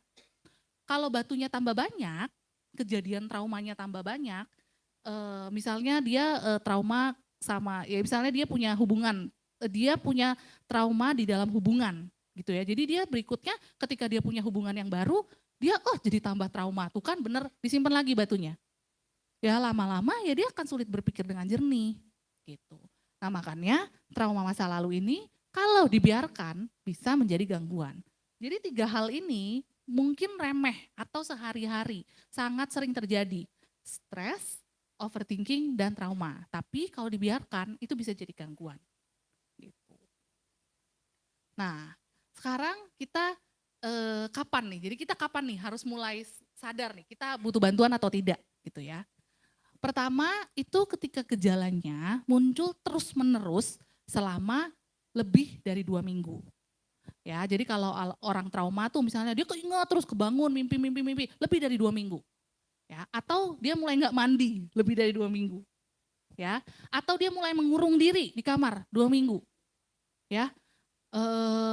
Itu udah mulai hati-hati. Jadi waktunya tuh biasanya wajarnya itu 2 minggu. Jadi kalau ada orang 2 minggu, oke lah dia punya keputusan, ya udahlah saya mau keluar, saya mau selesaikan masalah ini. Ya udah, nggak apa-apa. Tapi kalau setelah 2 minggu masih terus berlanjut, nah hati-hati.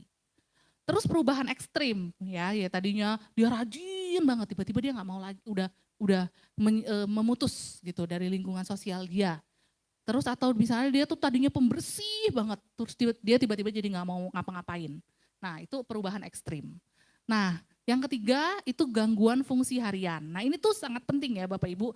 Kita ciri khas pertama yang kalau kita tuh mau lihat orang ini punya gangguan atau tidak, fungsi hidup dia terganggu atau tidak. Jadi yang misalnya tadinya dia bisa, jadi nggak bisa. Yang tadinya dia mampu, jadi nggak mampu. Itu kita harus aware, kita harus hati-hati, kita harus waspada, oh ini tanda. Gitu. Yang tadinya dia, pokoknya yang tadinya dia baik-baik saja, dia jadi mundur. Nah itu namanya gangguan fungsi harian. Gitu. Terus pikiran menyakiti diri atau orang lain. Jadi nggak cuma ke dirinya, ke orang lain juga. Gitu. Kayak tadi NPD itu seringkali menyakitinya orang lain. Gitu. Nah itu kita harus mulai waspada. Nah waspada itu artinya apa? Waspada itu kita mulai coba, kita tuh kira-kira butuh bantuan atau tidak. Nah biasanya kita itu kan tadi yang Bu Marta bilang ya, kita antara cari psikolog atau psikiater. Ini kapan? Gitu ya. Atau nyarinya pendeta. Kadang-kadang kan kita juga datangnya ke pendeta gitu ya. Nah bedanya tuh gini, kalau secara pendidikan, psikolog itu dia fakultasnya psikologi. Kemudian dia ambil profesi, jadi psikolog. Kalau psikiater, dia itu dokter umum. Kemudian dia ngambil spesialis kejiwaan. Jadi secara bidang ilmu saja sudah berbeda. Kemudian fokusnya, kalau psikolog itu fokusnya itu pada perilaku, emosi, dan pikiran. Ya, bagaimana memanage pikiran, bagaimana kita itu memanage emosi sehingga perilaku kita berubah. Tapi kalau dokter itu dia pada fungsi-fungsi biologis. Otaknya gimana gitu ya. Terus syaraf-syarafnya seperti apa. Nah pengobatannya kalau psikolog dia pasti terapi. Jadi dia psikoterapi. Memperbaiki pikiran, perasaan, dan perilaku. Kalau dokter itu akan kasih obat. Psikiater ya. Kalau kita datang ke psikiater, kita pasti dikasih obat. Mungkin kalau Bapak Ibu punya pengalaman nih, datang ke psikiater, ya pasti ngobrolnya gak akan lebih dari 15 menit. Habis itu ya udah resep. Resepnya psikiater itu antara antidepresan, obat penenang, atau stimulan supaya dia semangat. Gitu ya. Tapi habis itu beres, udah. Karena dia fokusnya pada biologis. Tapi kalau psikolog, 15 menit itu pasti gak dapat apa-apa. Baru juga pembukaan gitu ya. Kalau sama psikolog pasti dia lebih dari 1 jam. Ya minimal 1 jam. Harganya sama lagi ya. Udah ngobrol 1 jam, harganya sama psikiater ngasih 15 menit gitu. Tapi jadi bagaimana nih kolaborasinya?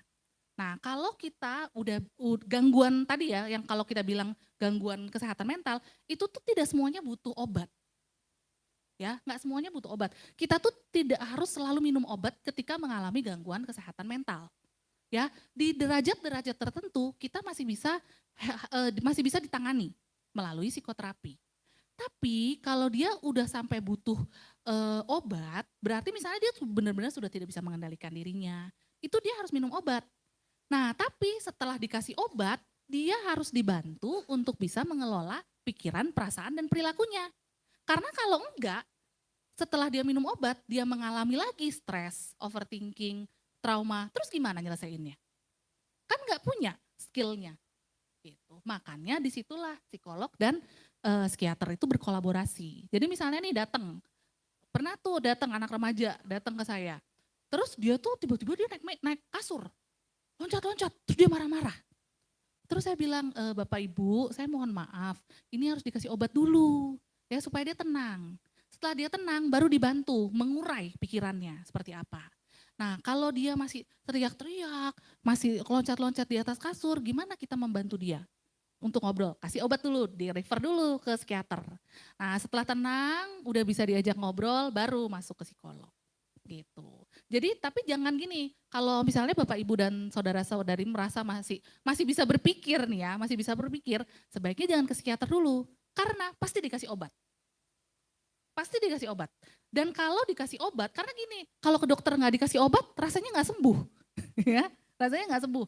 Nah tapi kalau kita udah kena obat, kita pasti pingin terus, ya, karena gini, enak ya, habis minum obat bisa tidur, ya. Oh enak juga ya, habis minum obat saya jadi semangat. Gitu. Nah tapi untuk menghadapi masalahnya itu dia nggak tahu gimana caranya. Gitu. Jadi tapi gini, ada kan Bapak Ibu tuh yang suka dikasih obat tapi ya, yang baru sembuh kalau udah minum obat. Ya nggak apa-apa kalau memang kebiasaannya seperti itu. Tapi kalau bisa, kalau belum terlalu berat, coba ditangani dulu gitu. Sebelum akhirnya harus minum obat. Oke. Nah sekarang bagaimana kita mengelola yang tadi ya, mengelola stres itu seperti apa? Ada cuma tiga ya caranya. Pertama, yang pertama itu rest. Yang kedua itu relate. Yang ketiga itu reflect. Nah, yang pertama rest. Rest itu istirahat. Ya, tadi Boksu juga bilang ya saya tuh nggak bisa olahraga, terus saya jadi stres. Karena bagi Boksu olahraga itu restnya. Istirahatnya Boksu itu ketika olahraga. Nah, rest kita tuh bisa beda-beda. Ketika saya perawatan ke salon itu rest. Ada orang yang ketika saya tidur gitu ya, itu rest. Atau ketika saya main game itu rest. Jadi kita harus punya ini. Rest kita tuh apa? Istirahat kita tuh apa? Kalau nggak punya restnya tuh nggak tahu harus apa, ya dia gimana mau mengelola pikiran dia. Gitu ya. Makanya kita harus tahu kita tuh beristirahat pada saat apa. Gitu. Nah, yang paling utama ya memang tidur ya. Tidur itu kita butuh. Ya kalau kita kurang tidur, pasti kita jadi lebih nggak fokus seperti itu. Kemudian kalau kita tidur cukup ya 7-9 jam itu kita bisa memperbaiki. Jadi fungsi-fungsi tubuh kita yang udah turun itu bisa ditingkatkan lagi. Otak kita juga lebih jernih gitu. Terus kurangi stimulus digital sebelum tidur. Tadi Pak Daniel udah bilang ya, anak sekarang itu kalau bisa ditempelin handphonenya ditempelin kali ya di matanya ya. Nah, tapi ternyata stimulasi gadget itu kan nggak bagus efeknya. Makanya kalau kita mau tidur, kita memang suka scroll ya sebelum tidur, lihat handphone dulu. Nah kalau bisa ditaruh dulu, terus kita tuh sebelum tidur jangan ada yang masuk dari media sosial. Jadi kita tuh kalau komputer ya itu dimatiin dulu gitu. Jadi kita tuh supaya bisa menurunkan semua stimulus-stimulus yang masuk. Nanti istirahatnya bisa lebih berkualitas gitu. Nah, ketika tubuh dan pikiran tidak beristirahat, bahkan hal kecil bisa terasa berat. Makanya kalau orang tua kurang tidur, anaknya pasti lebih sering dimarahin, gitu ya, karena kurang tidur. Nah, latihannya Bapak Ibu mulai hari ini, mulai coba ya, sebelum tidur 30-15 menit, nggak usah pegang handphone, ya, nggak usah pegang handphone, terus coba tarik nafas, ya. Mungkin kita tuh gara-gara udah keseringan nafas ya alami, kita tuh lupa gitu ya. Jadi udah biasa aja gitu loh. Padahal tuh kadang-kadang kita suka lupa loh, nggak bernafas gitu. Nah itu coba sebelum tidur dirasain. Udara yang masuk, coba dicium ada bau-bau apa di kamar gitu ya. Coba kita tuh ngerasain sensasi-sensasi yang ada gitu. Nah terus kita coba ya bersyukur, oh hari ini tuh apa aja yang terjadi ya, wah hari ini tuh ada hal baik yang terjadi, misalnya hari ini tuh saya berhasil melewati audit dari KPK gitu ya, Bu Marta. Ya gitu. Nah itu tuh direnungin sebelum tidur. Jadi sebelum tidur itu bukan scroll HP gitu ya, karena input yang masuk dari HP itu yang akan kita bawa tidur. Misalnya kita nonton berita pembunuhan, kita nonton berita bunuh diri, apa dan lain sebagainya. Tapi kalau kita lakukan ini ya kita bisa menetralisir gitu. Nah yang pertama itu rest, yang pertama itu rest. Yang kedua itu relate, hubungan. Kita harus punya hubungan. Nah kalau saya perhatikan kadang-kadang ibu rumah tangga begitu dia menikah ngurus anak, dia nggak punya pertemanan lagi. Tidak punya hubungan dengan siapa-siapa. Ya udah hidup dia itu siapa? Suaminya, anaknya. Terus ketika suaminya pulang malam, anaknya udah sibuk dengan kegiatannya, mamanya mau ngapain? Itu betul. Betul, makanya banyak ibu-ibu keluhannya apa? Ini tegang, ya harus fisioterapi. Ya kenapa? Udah mah gak ada siapa-siapa di rumah, kerjaan rumah banyak, mikirin anak, mikirin suami.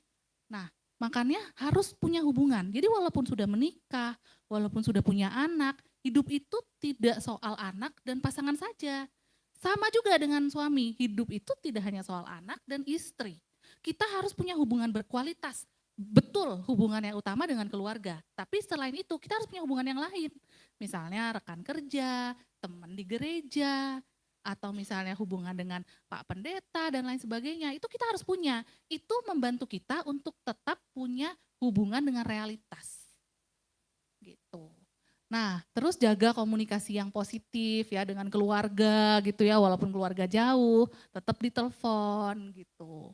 Terus jangan ragu untuk berbagi cerita, minta tolong atau sekedar berbincang, sekedar ngomong. Kan manusia itu harus makhluk sosial ya, kita harus ngomong. Kalau kita nggak ngomong, kita sakit gitu. Jadi kita harus punya dong temen untuk ngobrol, ya nggak mungkin kita ngobrol sama tembok. Ya, nggak mungkin kita ngobrol sama sayur gitu kan. Jadi kita harus punya orang yang punya hubungan dengan kita gitu. Ya, kita tuh tidak selalu butuh solusi, kadang hanya butuh seseorang yang mau mendengarkan. Latihannya hubungin satu orang yang Bapak Ibu, saudara-saudari rindu gitu ya di minggu ini. Coba sekedar nyapa aja, nanya gimana kabarnya gitu. Nah, yang pertama tadi rest, yang kedua relate, yang ketiga itu reflect. Reflect itu mengenal diri dan menata pikiran. Nah, ini tuh ngapain sih? Nah, kita tuh kan menjalani hidup itu kayak udah otomatis. Ya, bangun, beraktivitas, malam tidur. Besok gitu lagi, bangun, beraktivitas, tidur. Diulang terus sampai kita tua. Terus kita nggak pernah punya waktu untuk mikirin, oh ya hari ini tuh saya mengalami ini loh. Oh yang ini tuh ternyata berat ya. Oh ternyata yang ini tuh menyenangkan. Nah kita tuh nggak pernah punya waktu seperti itu. Padahal itu penting. Itu membantu kita untuk bisa menyadari diri kita, mengenal diri kita. Kan tadi itu di awal kesehatan mental adalah dia mengenal diri. Ya, tahapan refleks ini membantu kita untuk mengenal diri. Oh kita itu sukanya tuh apa sih? Kita tuh tidak sukanya apa? Hal-hal apa yang membuat kita stres? Hal-hal apa yang memicu kita tuh untuk lebih gampang marah? Nah ini tuh kita perlu lakukan. Luangkan waktu, memang harus ada waktu untuk melakukan ini. Nggak mesti lama, nggak mesti 3 jam, 5 jam enggak. Mungkin 15 menit cukup, 30 menit gitu ya, lebih mungkin untuk dilakukan. Nah terus kita coba menyadari perasaan kita gitu ya, pikiran kita bisa tulis. Atau kita bisa doakan. Kan kita orang Kristen di sini ya, kan kebetulan semuanya Kristen nih. Nah, kalau kita Kristen, kita waktu berdoa jangan cuman formalitas. Tuhan ini formatnya sama tiap hari ya. Kita berdoanya itu dengan sadar. Oh Tuhan hari ini ada kejadian ini loh, ternyata saya tuh marah. waktu ada kejadian ini, Tuhan tolong supaya saya tidak terlalu gampang marah di area ini. Nah itu kan kita jadi sadar. Satu, kita jadi sadar. Kedua, kita jadi ngobrol sama Tuhan. Kita ceritakan gitu. Nah itu adalah proses refleksi juga gitu. Nah kemudian refleksi membantu kita memahami apa sebenarnya yang kita rasakan dan kita butuh. Ya kita tuh kadang-kadang marah-marah kita nggak tahu kita tuh butuhnya apa. Tapi kita tuh penting untuk tahu kita tuh sebenarnya butuhnya apa. Baru nanti kita bisa menanggulangi. Oh berarti kebutuhan saya misalnya gini. Saya itu butuhnya kalau saya lagi cerita didengerin, bukan dikasih solusi. Nah dengan kita merefleksi, kita merasakan, kita tahu bahwa oh yang saya butuh itu didengerin. Kita bisa ngobrol, kita bisa kasih tahu sama orang yang misalnya kita ajak ngobrol. Aku nggak butuh solusi ya, aku cuma butuh didengerin. Tapi kalau itu tidak dilakukan, yang terjadi apa? Ya udah terus-terusan aja gitu, bertengkar aja terus. Gitu. Nah makanya proses ini jadi penting. Nih, menulis itu bukan hanya sekedar mencatat peristiwa, tapi tentang mengenal diri. Kita harus tahu diri kita. Gitu. Latihannya mungkin boleh tulis 1 kalimat setiap malam, hari ini belajar apa, atau hari ini merasa apa. Atau ya mungkin kalau kita bisa berdoa setiap hari ya, berdoa hal yang berbeda setiap hari. Ya mungkin ada kita punya format ya, kita mau doain siapa tiap hari. Tapi ada satu hal, sisipkan hal yang berbeda setiap harinya. Supaya kita bisa lebih sadar. Gitu. Nah ini mungkin Bapak Ibu boleh tulis di handphone atau di pikirannya deh ya boleh. Mau ngapain nih? Dari 3 hal tadi ada rest, relate, dan reflect. Mau yang mana dulu ya dikerjain? Mungkin Bapak Ibu boleh pikirkan gitu ya, untuk menjaga kesehatan mental saya, apa yang mau saya lakukan minggu ini gitu ya, wujud nyatanya. Oke. Nih. Kadang hal paling berani yang bisa kita lakukan adalah terus melangkah. Ya, kalau kita berhenti, kita akan masuk ke dalam gangguan-gangguan itu. Gangguan itu muncul ketika kita sudah berhenti. Berhenti mencoba, berhenti berusaha, berhenti untuk melakukan hal-hal yang bisa kita lakukan. Jadi di dalam hidup ini kita tuh sering cuman yang bisa kita lakukan tuh hanya lanjut, melangkah, ayo terus jalan lagi. Gitu. Semoga dengan materi hari ini ya Bapak Ibu, saudara-saudari bisa lebih tahu, bisa lebih ngerti dan bisa mempraktekkan di dalam kehidupan sehari-hari. Terima kasih.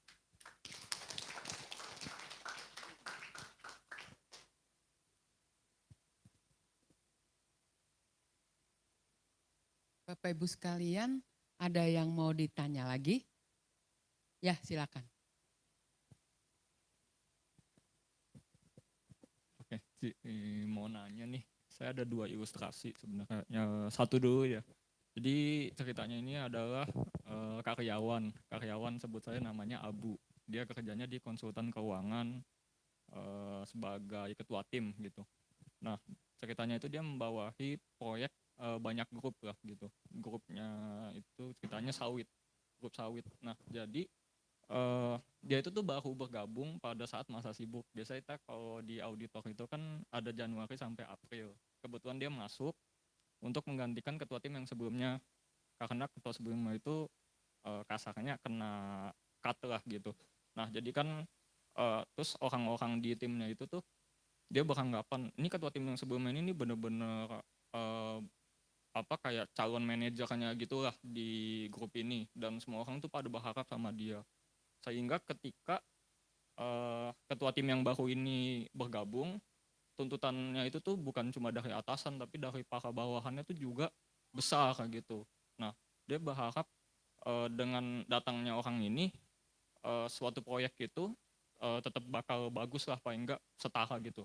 Dan pada kenyataannya setelah 1 bulan berjalan,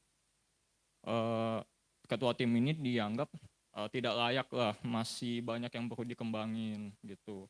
Bahkan sampai atasannya pun saking kekinya dia banding-bandingin sama anak SMA, SMK. Dibilang buat apa saya hire ini mahal-mahal, saya mending hire anak SMA gitu. bisa ngekerjain lebih bagus kayaknya daripada lu gitu kan kasarnya. Terus dia tuh sampai ngomong kalau misalnya proyek ini gagal itu salah lu, dan dia nggak bakal belain gitu. Dan teman-teman yang lain tuh juga ya udah kita cuma bisa diam aja gitu karena emang punya power yang penuh lah kalau si atasan ini ceritanya. Dia yang bisa langsung ngomong ke bos. Nah kemudian itu kan kejadiannya tuh berlangsung lama, sebulan penuh itu dapat tekanan terus, kerja Senin sampai Minggu, habis gereja lanjut lagi kerja gitu, di Sinja juga tetap kerja gitu. Jadi ibaratnya ya kayak sebenarnya dia udah stres juga gitu, mau cabut tapi masih probation gitu kan, sayang CV-nya tuh kasarannya. Nah pada akhirnya ada suatu waktu tuh teman-temannya nanya sama staffnya langsung. Kalau sama staffnya itu kan lagi bahas kerjaan, tiba-tiba ya lagi nanya-nanya si ketua tim ini dia masih bisa bercanda ketawa gitu. Nah staffnya kan kayak bingung kan, kak kok lu masih bisa ketawa-ketawa gitu, gue salut banget sih gitu. Orang-orang lain mah udah pada langsung resign pasti. Terus juga sama teman-teman yang lain juga bilang kalau gue jadi lu, gue langsung resign pada saat itu juga. Gue benar-benar nggak terima lah, pusing banget gitu. Nah balik lagi sih ke pertanyaannya, apakah suatu keyakinan, pola pikir, terus juga ambisi, tujuan itu bisa ngalahin suatu mental health seseorang itu gitu. Jadi emang ceritanya orang ini nih kalau saya tahu sih dia emang sebenarnya udah nahan banget gitu. Soalnya kan itu sebulan penuh tuh, udah keki banget juga. Dalam hati tuh udah capek banget rasanya. Tapi dia tuh kayak punya suatu tujuan yang lebih besar bagi dia. Jadi dia kayak maksain diri dia buat tetap terus bertahan gitu. Memang sih pada akhirnya proyeknya itu berjalan lah gitu. Dengan bantuan teman-temannya akhirnya pada bantuin gitu. Tapi dari dia sendiri kayaknya punya, maksudnya tuh apakah itu ada hubungannya gitu sih. Itu dulu sih. Langsung dijawab ya. Ayo, Oke. Kayaknya ini lebih kepada pertanyaan kok bisa gitu ya orang itu masih bisa bertahan gitu ya. Karena manusia itu kadang ada dorongan ekonomi. Tapi silahkan. Ya, silahkan. Ya, betul, betul. Jadi gini, gangguan mental itu erat hubungannya tadi dengan pikiran. Ya, jadi kalau pikirannya itu dia tidak punya pikiran yang positif, dia cenderung lebih rentan masuk ke gangguan. Gitu. Tapi kalau dia misalnya punya dorongan gitu ya, oh iya nih saya harus bertahan supaya CV saya lancar, karena saya tulang punggung keluarga misalnya dan lain sebagainya, dia bisa lebih kuat dan gak masuk ke gangguan mental. Gitu. Makanya kan tadi ini kalau kita bicara soal kesehatan mental itu berhubungan dengan pikiran, emosi, dan perilaku. Jadi kalau dia punya pikirannya bagus, pikirannya positif, itu dia tuh bisa lebih kuat. Nah makanya itu lagi kita tuh dapat asupan pikiran tuh dari siapa? Lingkungan, media sosial, makanya kita tuh harus makan yang bergizi kan. Makanya kita tuh harus nonton tuh yang bagus-bagus, denger tuh yang baik-baik. Nah mungkin orang ini yang membentuk dia mungkin apakah keluarganya gitu ya. Kekuatan-kekuatan itu yang akhirnya membuat dia tuh jadi tidak punya, jadi dia tuh nggak jatuh ke gangguan. Gitu, itu sangat berhubungan. Karena manusia itu ada motif. Ada motif. Jadi kalau ketika manusia tidak punya motif, udah gampang. Berhenti aja, gampang dia kena gangguan. Gitu, ya. Makanya kalau bisa kita semua nih punya motif-motif yang positif. Gitu, supaya apa? Supaya mental kita lebih kuat. Ya, Bu Cing-Cing ya. Motif loh ya. Cukup terjawab ya. Ya silakan Pak Dhani. Ada nanti yang lain dulu ya.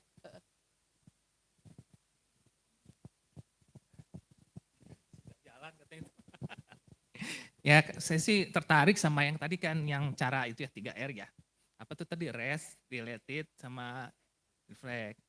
Kalau saya sih, menurut saya sih tadi belum disinggung juga ya yang masalah relate itu yang kan katanya ibu-ibu hubungannya sama suami sama ini. Terus sama remaja juga tadi belum disinggung. Karena menurut saya begini, memang betul ya relate kita berhubungan sosial juga ya.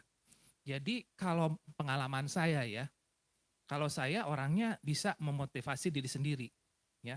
Saya bisa baca buku motivasi, saya bisa pantang penyerah karena saya baca buku. Tapi ada orang yang mesti didorong sama orang lain, dikasih nasihat, mungkin minggu direspon lagi, gimana Dek, bisa nggak?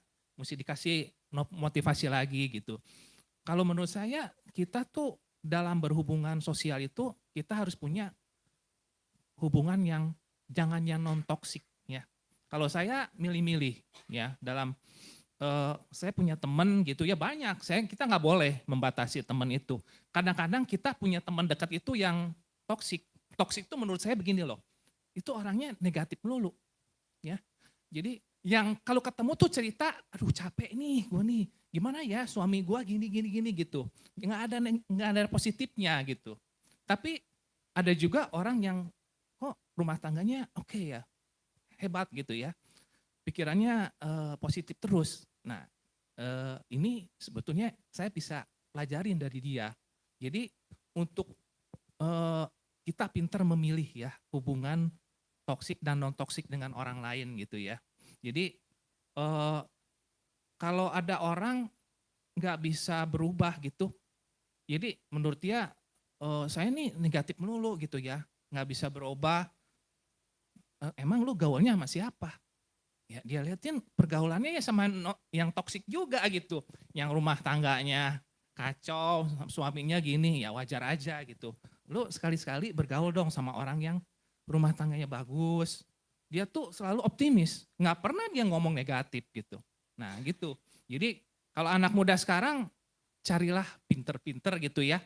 Kalau ketemu pasang, hoki lah dapet yang non toksik gitu ya. Orangnya optimis, pantang menyerah gitu ya.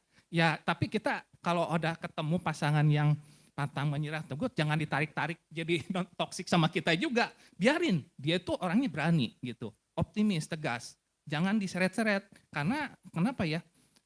Oh, gue orangnya berani, pantang menyerah, tapi ketemu pasangan yang nyeret-nyeret, lu jangan terlalu ini dong gini. Jadi kita jadi susah melangkah gitu pasangannya gitu ya.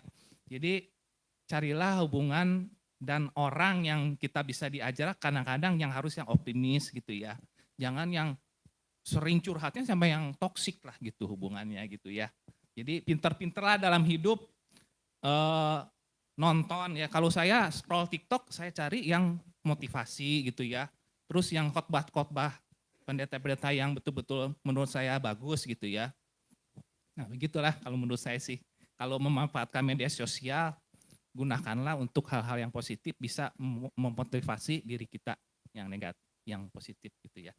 Nah gitu sih. Jadi ini maksudnya tambahan ya Pak Daniel ya, jadi relate itu hubungan yang positif ya. Gitu. Oke.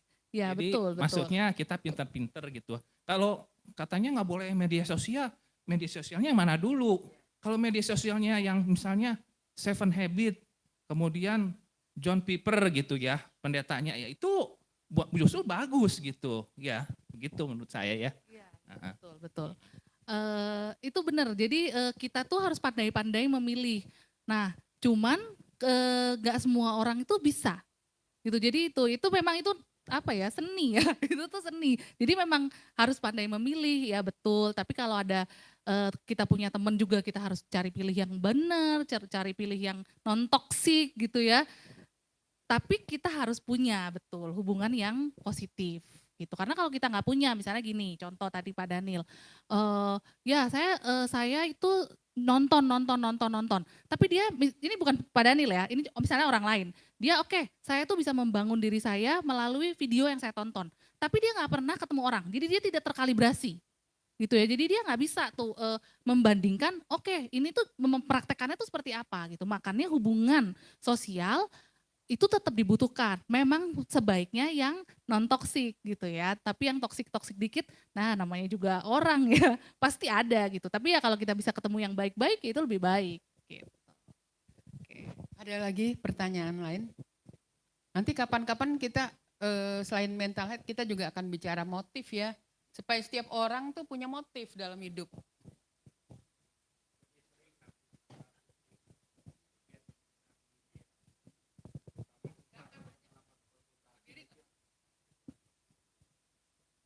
pertanyaan aja nih.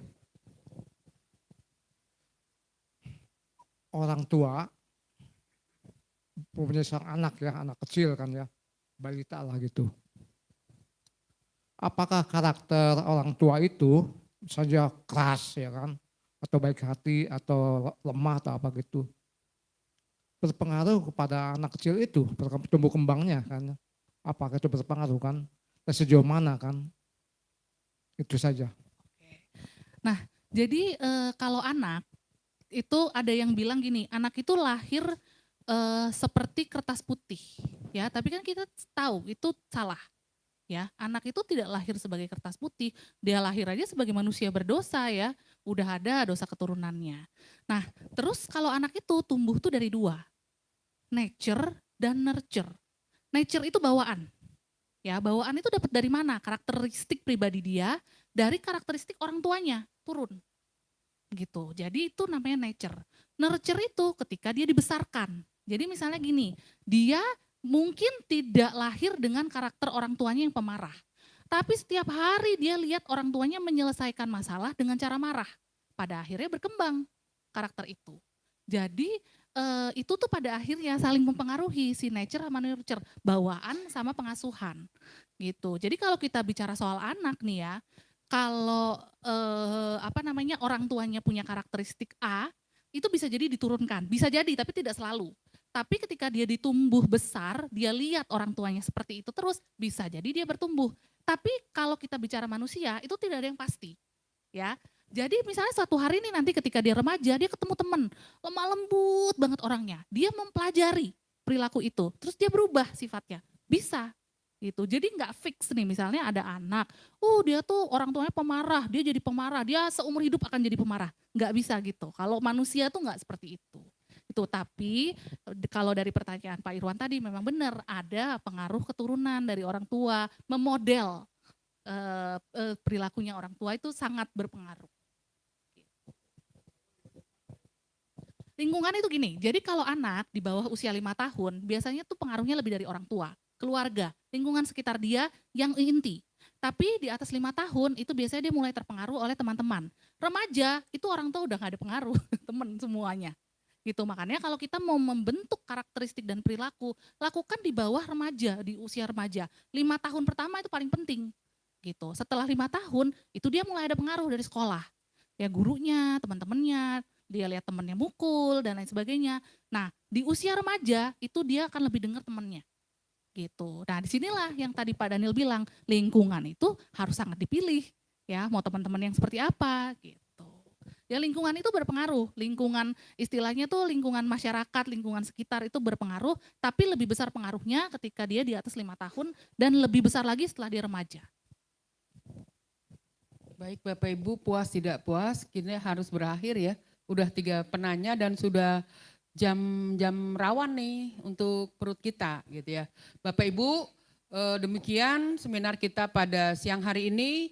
Mudah-mudahan kita akan lanjut lagi di seminar berikutnya, mungkin dengan materi-materi yang berbeda. Yang jelas kita harus ingat ada rest, ada reflect, ada relate. Itu yang akan membuat kita menjadi lebih sehat secara mental.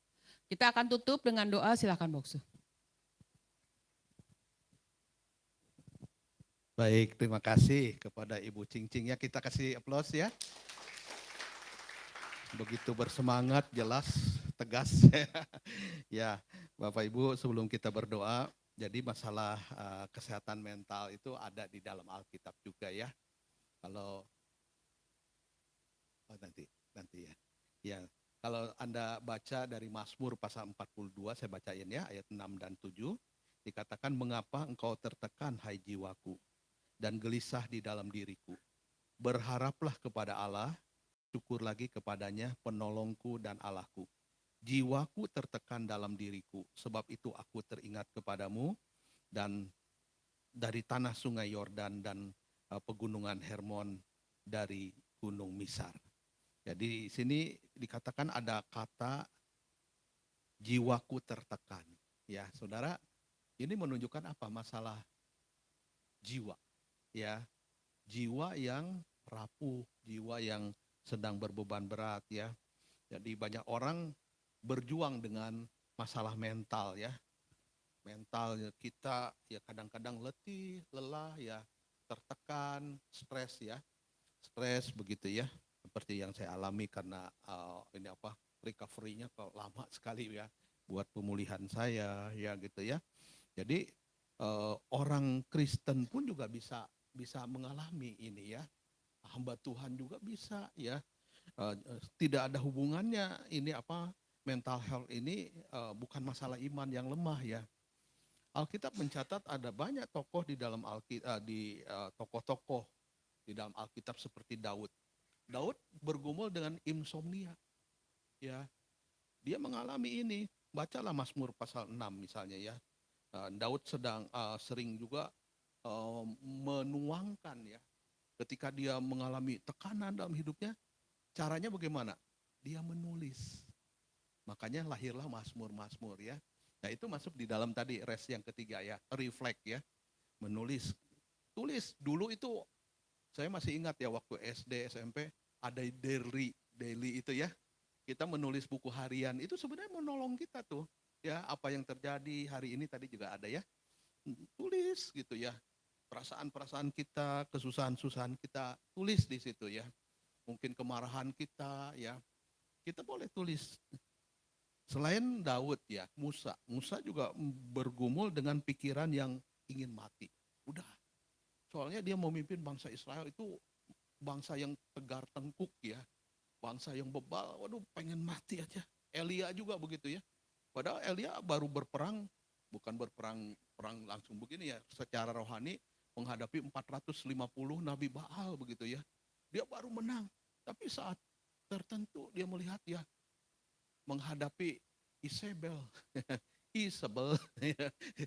seorang wanita, dia langsung merasa aduh, istrinya Ahab ini sebagai ancaman bagi dia ya, dia mengalami stres ya. Elia ya, sampai Tuhan katakan ketika dia berpikir mati ya, Tuhan bilang, Elia, tahu kan bahwa engkau tidak sendirian. Tatkala dia merasa sendiri, Tuhan sembunyikan 70 nabi di dalam satu gua ya. Dia pikir Elia tinggal dia sendirian ya, karena banyak nabi-nabi yang dibunuh. Lalu dikatakan cukuplah itu sekarang ya Tuhan, ambillah nyawaku. Ya, dia bayangin bahwa nggak tahan lagi ya, pengen mati aja. Nah ini satu gejala orang yang sedang mengalami gangguan mental atau stres atau depresi ya. Yunus juga pernah mengalami depresi ya, merasa depresi karena tugasnya setelah selesai semuanya dia mengalami depresi ya, sampai dia bilang lebih baik aku mati saja daripada hidup. Naomi juga ya, Naomi mengalami juga stres ya, suaminya mati, anak-anaknya mati ya, makanya dibilang jangan panggil lagi aku Naomi. Naomi itu sukacita, sekarang panggil aku Mara. Mara itu artinya kepahitan ya. Naomi manis, sekarang jadi pahit begitu ya. Nah inilah hidup ini ya Bapak Ibu. Ini benar-benar menyatakan kepada kita masalah mental itu bukan masalah soal iman ya. Tapi ini adalah satu kehidupan ya, di mana kita harus jalani ya. Ibu Christine bilang pokoknya saya jalanin aja, di-delete semuanya sampai yang penting juga lupa. Ada positifnya juga ya. Ya. Saudara, Tuhan nggak marah ya kalau kita merasa lemah. Tuhan nggak marah ya. Waktu kita stres, Tuhan nggak marah. Tuhan tahu perasaan kita, apa yang kita alami, dan ingatlah ya Rasul Paulus juga bergumul dengan kelemahan dia, tapi Tuhan katakan cukup kasih karuniaku bagimu. Nah kembali lagi kita sebagai orang percaya ya, kita nggak usah takut ya, cari bantuan ya. Ketika kita lagi susah, baik kepada Tuhan maupun kepada orang lain ya, bukan kepada orang yang toksik tadi Pak Daniel bilang ya. Saudara, kita perlu ada orang lain yang mendengar. Makanya itu penting family cell loh saudara ya. Ya, kita perlu ada kelompok kecil. So, kalau kelompok besar kita susah ngomong ya. Jadi di kelompok kecil family cell itu kita bisa saling mendoakan. Saya ajak ya yang belum ikut, mari ikut gitu ya. Supaya kita bisa saling ngobrol, saling mendoakan ya. Eh, ini penting ya saudara ya. Dengan kekuatan kita sendiri kita merasa mustahil ya, namun bersama Tuhan segala sesuatu menjadi mungkin ketika kita menghadapi perkara-perkara yang rasanya berat ditanggung. Allah mengajak kita untuk menyerahkan beban dan kekhawatiran kita kepada Tuhan ya. Kita nggak sendirian. Dalam Matius 11 ayat 28 dikatakan, marilah kepadaku kamu yang letih lesu dan berbeban berat, aku akan memberikan kelegaan kepadamu ya. Ada profesional yang memang Tuhan juga udah siapin mereka ya. Ada konselor, ada psikolog, ada psikiater ya. Cari ya, kalau memang membutuhkan bantuan mereka jangan segan-segan ya. Kalau memang udah nggak tahan lagi ya, memang biasanya orang Kristen cari hamba Tuhan dulu ya. Cari pendeta, cari hamba Tuhan ya. Ya memang kebanyakan juga hamba Tuhan kita juga diperlengkapi dengan ilmu konseling ya di sekolah ya. Ketika masuk di STT ada ilmu konseling, jadi mereka juga punya punya keahlian sebagai seorang konselor ya. Tapi itu memang ada yang lebih khusus lagi ya, jurusannya konseling ya, konseling Kristen. Itu akan membantu ya, bersama dengan psikolog, bersama dengan psikiater. Oke, itulah sebabnya kita selalu dekat dengan Tuhan dan juga dengan sesama kita ya. Mari kita berdoa mengakhiri acara kita hari ini, dan kita akan menikmati makan siang nanti di bawah bersama-sama. Bapak yang baik, terima kasih untuk seminar hari ini ya Tuhan. Engkau sudah memberkati kami dengan pelajaran yang penting masalah kesehatan mental yang dibawakan oleh Saudari Cing-Cing. Biarlah apa yang telah kami pelajari ini membuat kami ya Tuhan lebih mawas diri. Bagaimana kami juga mengatasi stres, depresi kami. Kami tidak takut menghadapinya karena Tuhan beserta dengan kami. Dan kami juga punya solusi. Caranya ya Tuhan hari ini melalui 3R, yaitu rest. Kami perlu istirahat yang baik. Kami perlu juga relate ya dengan Tuhan secara pribadi, dengan sesama kami, dan kami perlu refleksikan diri kami. Kami bersyukur untuk semua kebaikan-Mu. Terima kasih.